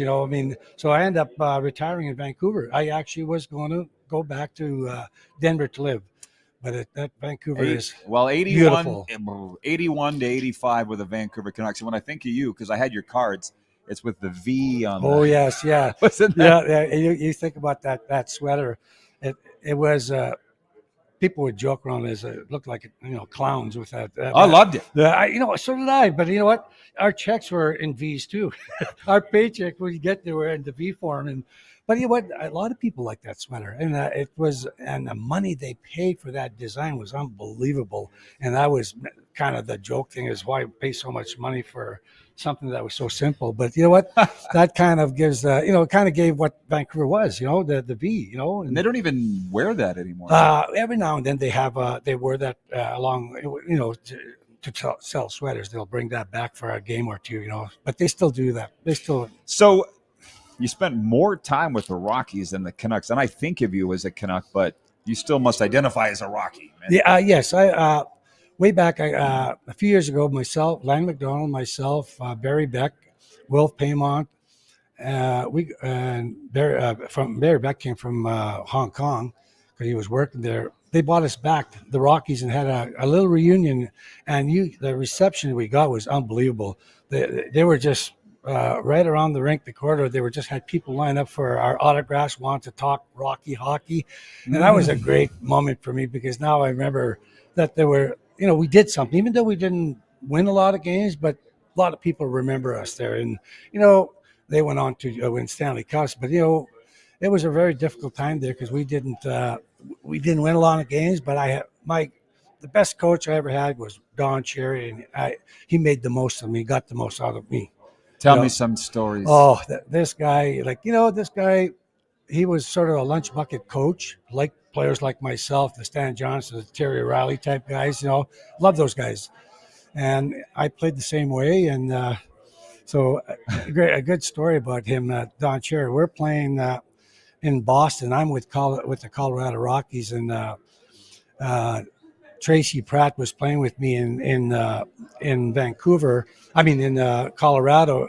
And at that time, people were doing, after you score a goal, people were doing things like, what's the name in Winnipeg would do the shot. Solani. Solani would do all that. So people were doing different things after a goal. And so Tracy says, why don't you, after you score a goal, bend down on your knees and pull a air out of your quiver and shoot the goalie. So I did that in Boston. And, Don Cherry was so upset. He's coaching Boston. He's taking off his jacket, wanting to fight me. Like, he's a coach. And he's going on and on. They're holding him back. And so he goes, I'll get my guys after This is before he coached. Yeah, before he coached me. He's in Boston. But I pulled the Arrow thing in Boston. He was coach for Boston. Oh, he got really upset with me. So what he did was he says, I'll get my guys after you. And I says, go ahead. Well, I wasn't thinking because I ended up fighting Terry O'Reilly, Stan Jonathan, and John Wensick the same joking. game. Yes. Then at the Stanley Cup final, when Winnipeg was playing, I think it was a Stanley Cup final, NHL, he decided to tell that story on Coach's Corner. And he told that story just step by step. And then at the end, he goes, and he lived. And then he ended up coaching you. Yes, then he ended up coaching me. Yeah, and then you know what? And then the first thing he called me in the office and told me to stop that. No, there'll be no more pulling an arrow out of my quiver and doing that. So I ended up playing for him for a month and realizing the kind of player I was. I was his type of player. I was taking on everybody and anybody for Colorado, but I was having I've had my best season. If you look at, I've had my best season for him because he allowed me to be who I was and he believed in me. That's why I credit so much to Don Cherry because he got the most out of me in terms of the game I ended up playing in Vancouver also. And, so we kept real close. Him and I are close because of the things he's done for me. And, he spoke a lot about me on his Coach's Corner because of the way I played, because he loved the Stan Jonathans, the O'Reillys. And, well, I was his guy in Colorado. Like the First Nations players. Yes. And Stan was too, right? Oh, yes. And so my great memories are with him. And, and Roger Nielsen, probably also one of the best coaches I ever had. Captain Video. Yes. And you know what? He's the guy that bought, this video stuff. And now he's the guy that bought an assistant coach. He's the guy that bought an eye in the sky coach. He's bought so many things to the game that credits Roger Nielsen. But he was a great coach for me too. Don Cherry's dog was always right in front of his door. Yes. And one time there was this reporter in Colorado. So Don Cherry, what he would do is come in the dressing room, put on a robe before the games, and talk to us and all that. Then after the game, he'd come in, talk to us, and there's this reporter that come in. He came in too early to our dressing room, and he kind of yelled at him. And Blue was in there, his dog Blue, and Blue went after the guy and bit him on the shoe, in the back of his shoe, but just held it. And so the guy's foot just showing through the door, and Don Cherry goes, "Hey guys, come look at us! Come look at this." So you had to see it here. Blue had his shoe. He was a character. And while you talk about, was it after you scored you did the quiver? Yes, thing? I would do that. I'd go on one knee, pull an arrow from my quiver, and shoot at the goalie. And you know what? He told me to stop. When he joined us in Colorado, he called me obviously to stop. But again, after he saw me play and how I played, he says you can do anything you want. So I said, no, I won't. I know how you felt about it. I said my other coaches might feel the same way, and I said I probably don't score enough for me to continue doing that. But you know what? Well, twice 28 so goals. So you'd seasons. have been in Vancouver when Tiger rode his stick down the ice. Yes. When you rode it. When you think about how hard this, anybody that tries that, it's very hard. It's hard to do. Yeah, and he did it. He must have been practicing when I played with him, he never practiced that. He never did. It was just his balance was so good. What he'll say is he only did it one time in his whole career. One time. And that with me, that's the only time he did it. And he was so what everybody remembers it. I credit so much to how I played the game to Tiger Williams from junior hockey. When I was playing in Swift Current, we had two major brawls in Regina. One in October, and that playoffs on their way to the Memorial Cup. In April, we had two major brawls where we went into the stands. And the April one, Tiger and Ruskowski got fined $250 each or something like that, and which was very difficult at that time, thinking that I might hurt him to go across the border to be charged criminally, and that's two big brawls, and one of the brawls was because of me, Ted Turner made some really terrible racial remarks to me because I must have been effective enough for him to do that, right? So he made some racial remarks. and I finally had enough, and I kind of went towards the bench there, and it started a brawl, started a major brawl, and so I was there was a lot of racial things I had to go through growing up, playing junior hockey and even some pro hockey. It was really tough times in my era to go through that, because I always felt like, yes, I might be Native, but why? I'm not that, what you're calling me. I'm not that. You don't know me. But it hurt. And so I was fighting a lot, getting penalties, creating this brawl. And remember, Tiger Williams says, you know what? He says, you got to stop. You got to stop that, because you are Native. So yeah, but I said, I'm not that kind of Native. That he says, no. You know how you hurt him? Look at the scoreboard. You can hurt him there by the scoreboard. You know what? It made a lot of sense to me. And you know what? I still did what I was doing, but it changed my thought of, maybe I shouldn't be doing that every time someone calls me names, because nobody knows that how silently I was hurting, because Tiger knew. Yeah, how silently I was hurting, because when I was starting, I'd be the only Aboriginal, only Native guy playing with this white world team, and then as I got older into junior hockey, and any issues that were Aboriginal, they thought I had the answer all to them. And they were kind of controversial stuff. That like they wanted me to answer those questions. Well, I'm not a politician. I'm not that. And so that's why I said I hurt silently for all those years.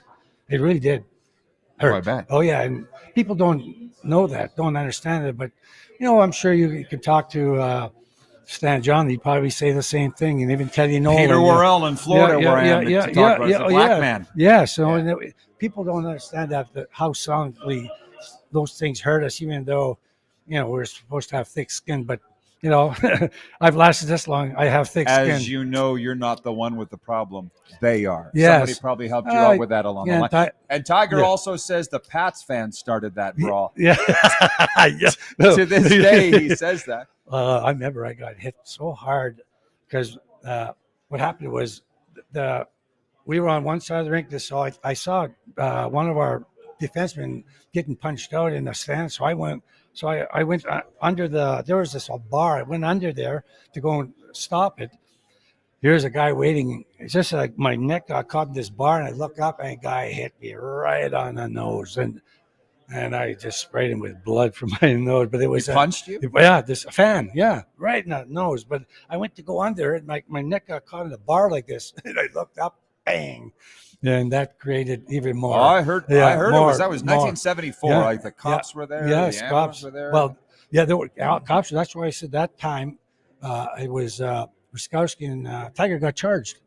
I think $250. I think it was what each. I don't think they won it based on they didn't get charged criminally. So, and we were worried about that because that might have hurt them crossing the border.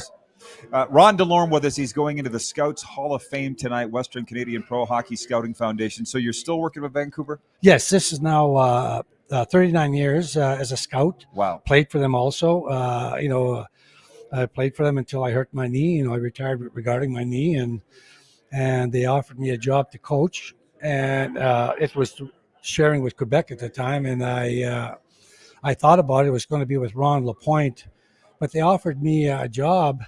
They offered me the job that we're inducting George Wood. He was a scout for Vancouver then, and they fired him.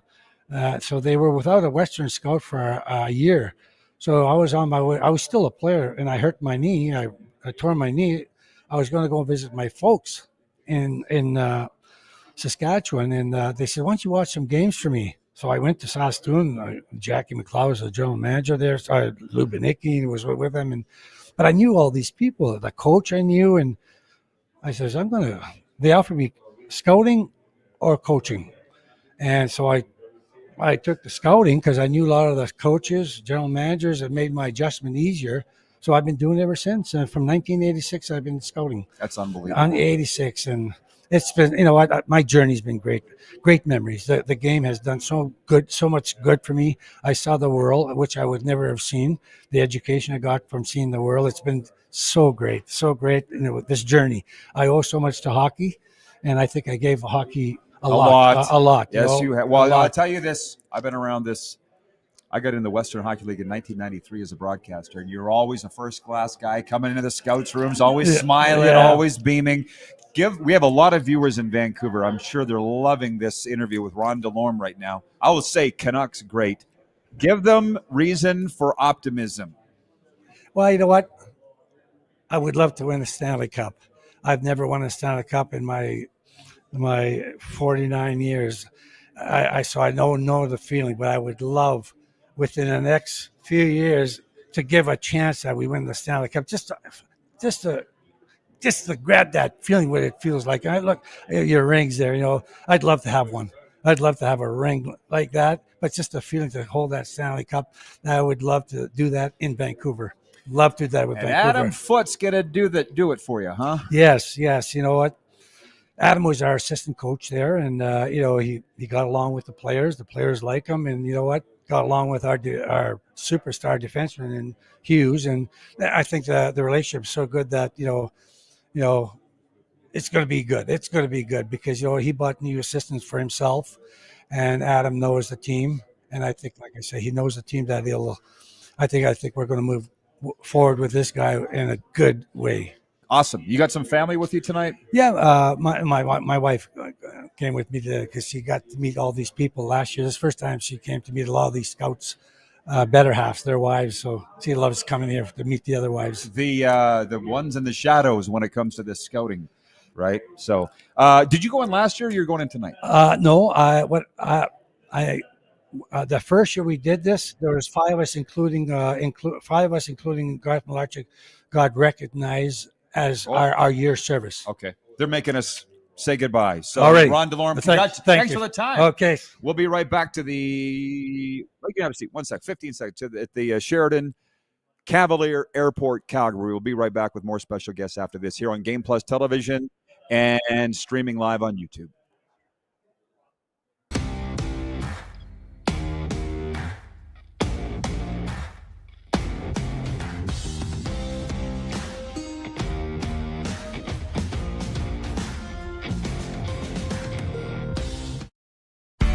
Famoso, Italian pizzeria and bar. Taste, savor, share.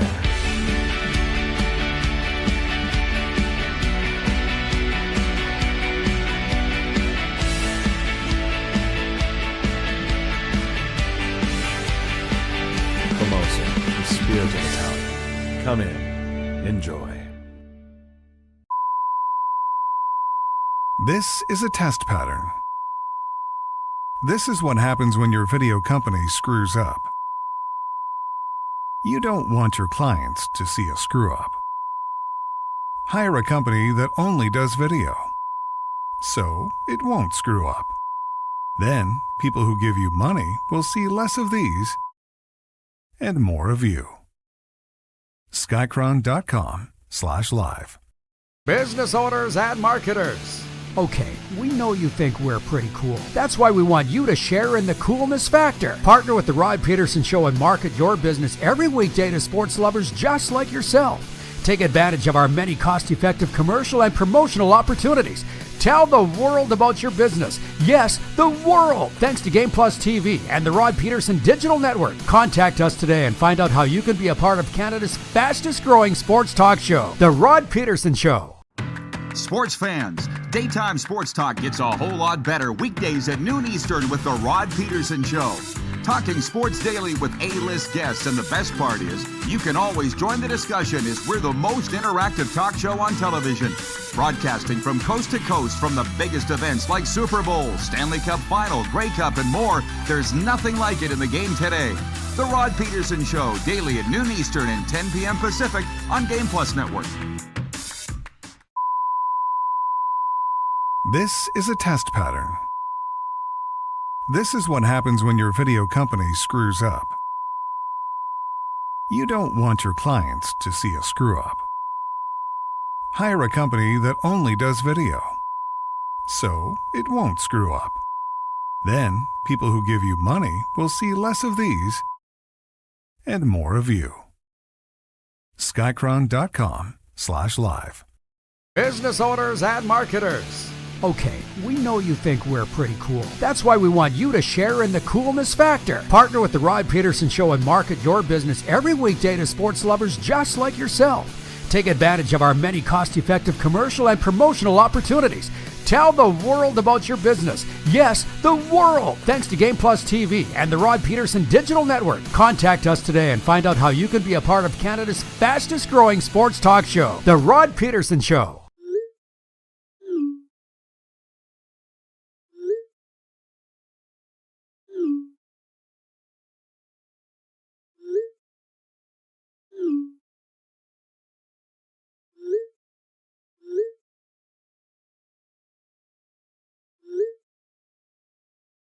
Hiring a video company shouldn't be complicated.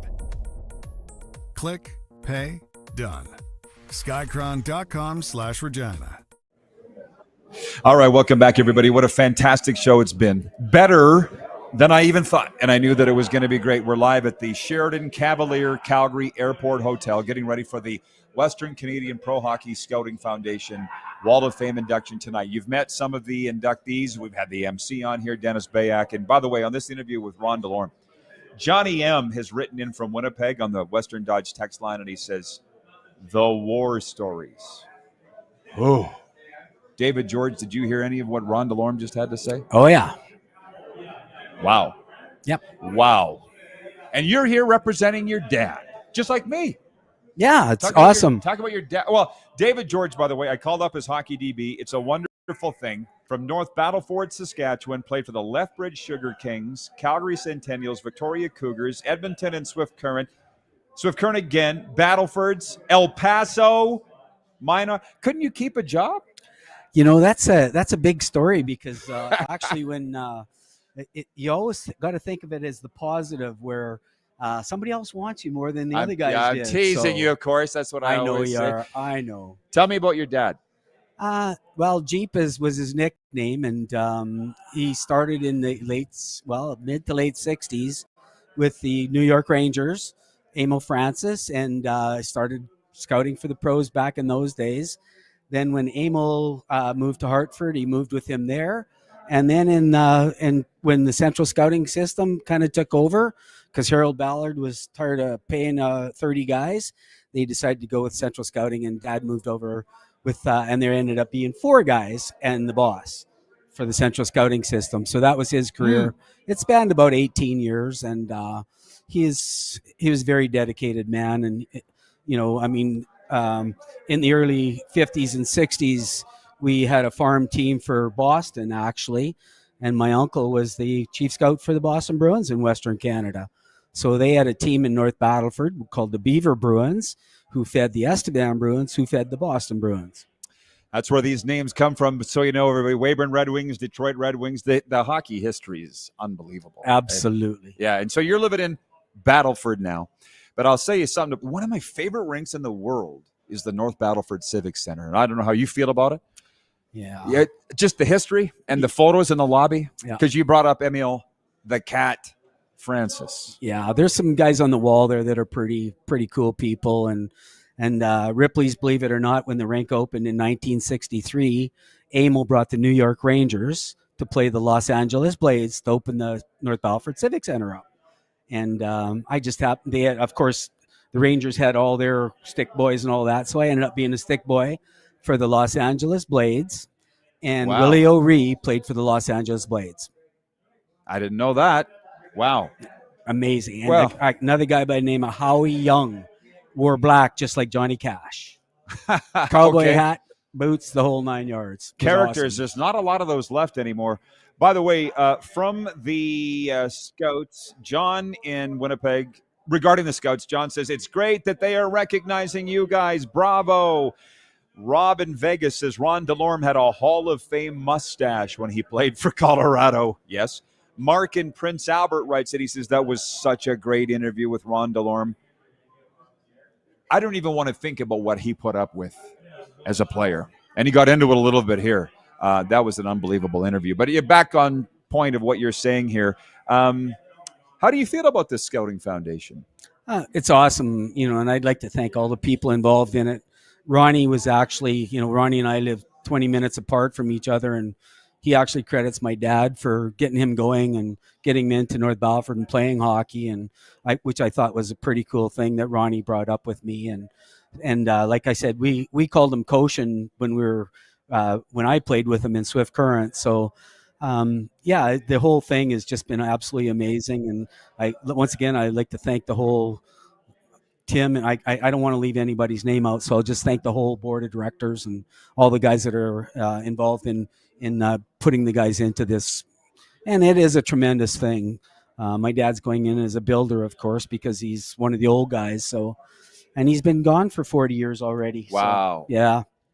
He accomplished a lot in his time then. Yeah. Obviously. Well, he loved kids. He loved working with kids. And when he got to scout, he loved going on the road, but he loved watching the Western Hockey League. And that was always something he absolutely loved doing. But he also loved going to the Central League because the Rangers at the time. One sec. Can you pause that thought? Absolutely. We'll be coming right back for Overtime, everybody. For Overtime, Hockey Lanes in a second. We'll be right back on Game Plus Television.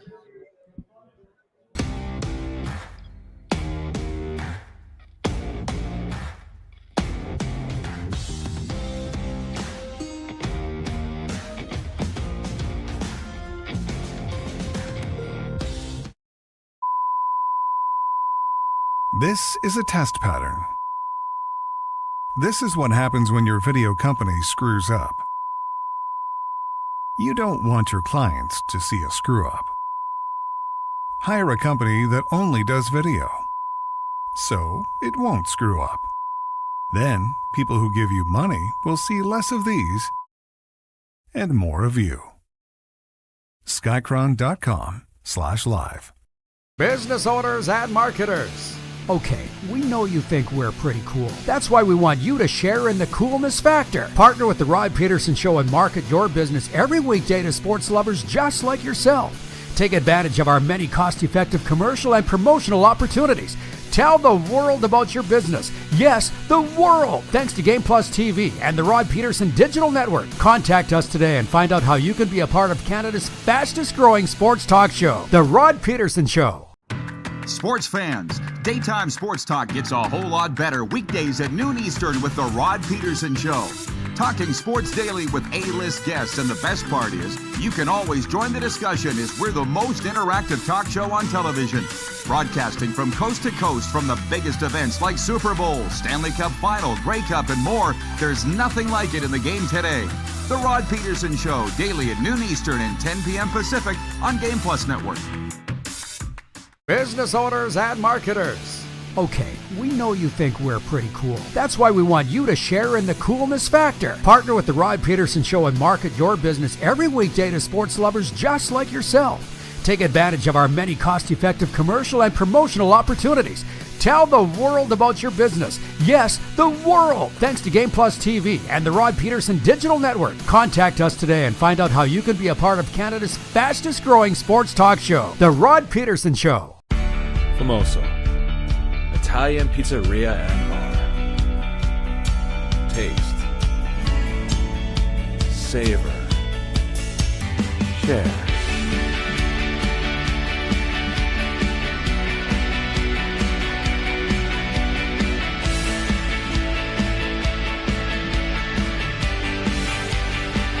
Famoso, the spirit of Italian. Come in, enjoy. Do you worry about how much someone drinks? Do you feel angry or depressed most of the time? Do you feel neglected or unloved? Do you feel that if the drinker loved you, she or he would stop drinking? If you answered yes to any of these questions, you are not alone. Not everyone trapped by alcohol is an alcoholic. Families and friends are suffering too. Al-Anon and Alateen can help. Call 1-866-200-0223 or visit alanon.org/help. Looking for a new ride without the big city pressure? Come to Western Dodge in Moose Jaw, where you'll find an unbeatable lineup of Ram trucks, Jeep SUVs, Dodge Muscle, and Chrysler family rides.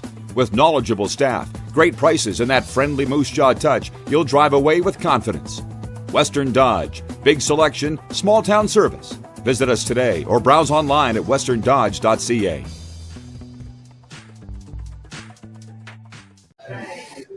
Welcome back, everybody. It is Overtime, brought to you by our friends at Overtime Hockey Lanes here in Calgary. That's where we're at, the Sheridan Cavalier Calgary Airport Hotel for the Western Canadian Pro Hockey Scouting Foundation Hall of Fame induction tonight. Tomorrow, we will be live at Overtime Hockey Lanes. Theron Fleury will be with us, joining me at OT Hockey Lanes, coming down and say, hey, 28th Street, Northeast Calgary.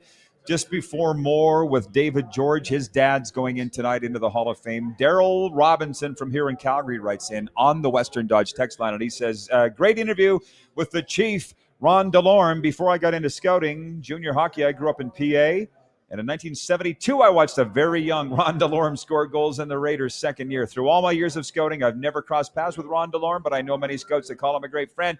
Congratulations on going into the Western Canadian Scouting Hall of Fame. Signed, Daryl Robinson, who's with the Canmore Eagles, I believe, out here now. You were just to finish up that thought on the Central Hockey League, which still exists, does it not? Absolutely. The Central League back in those days was the number one farm league for the NHL team. So Dad used to love going down there and watching those kids to see if there's anybody that could go to New York or Hartford at the time. So then when Central Scouting happened, he strictly was junior hockey. So after that, it was writing reports on all the juniors and stuff. So which he loved, and that was his.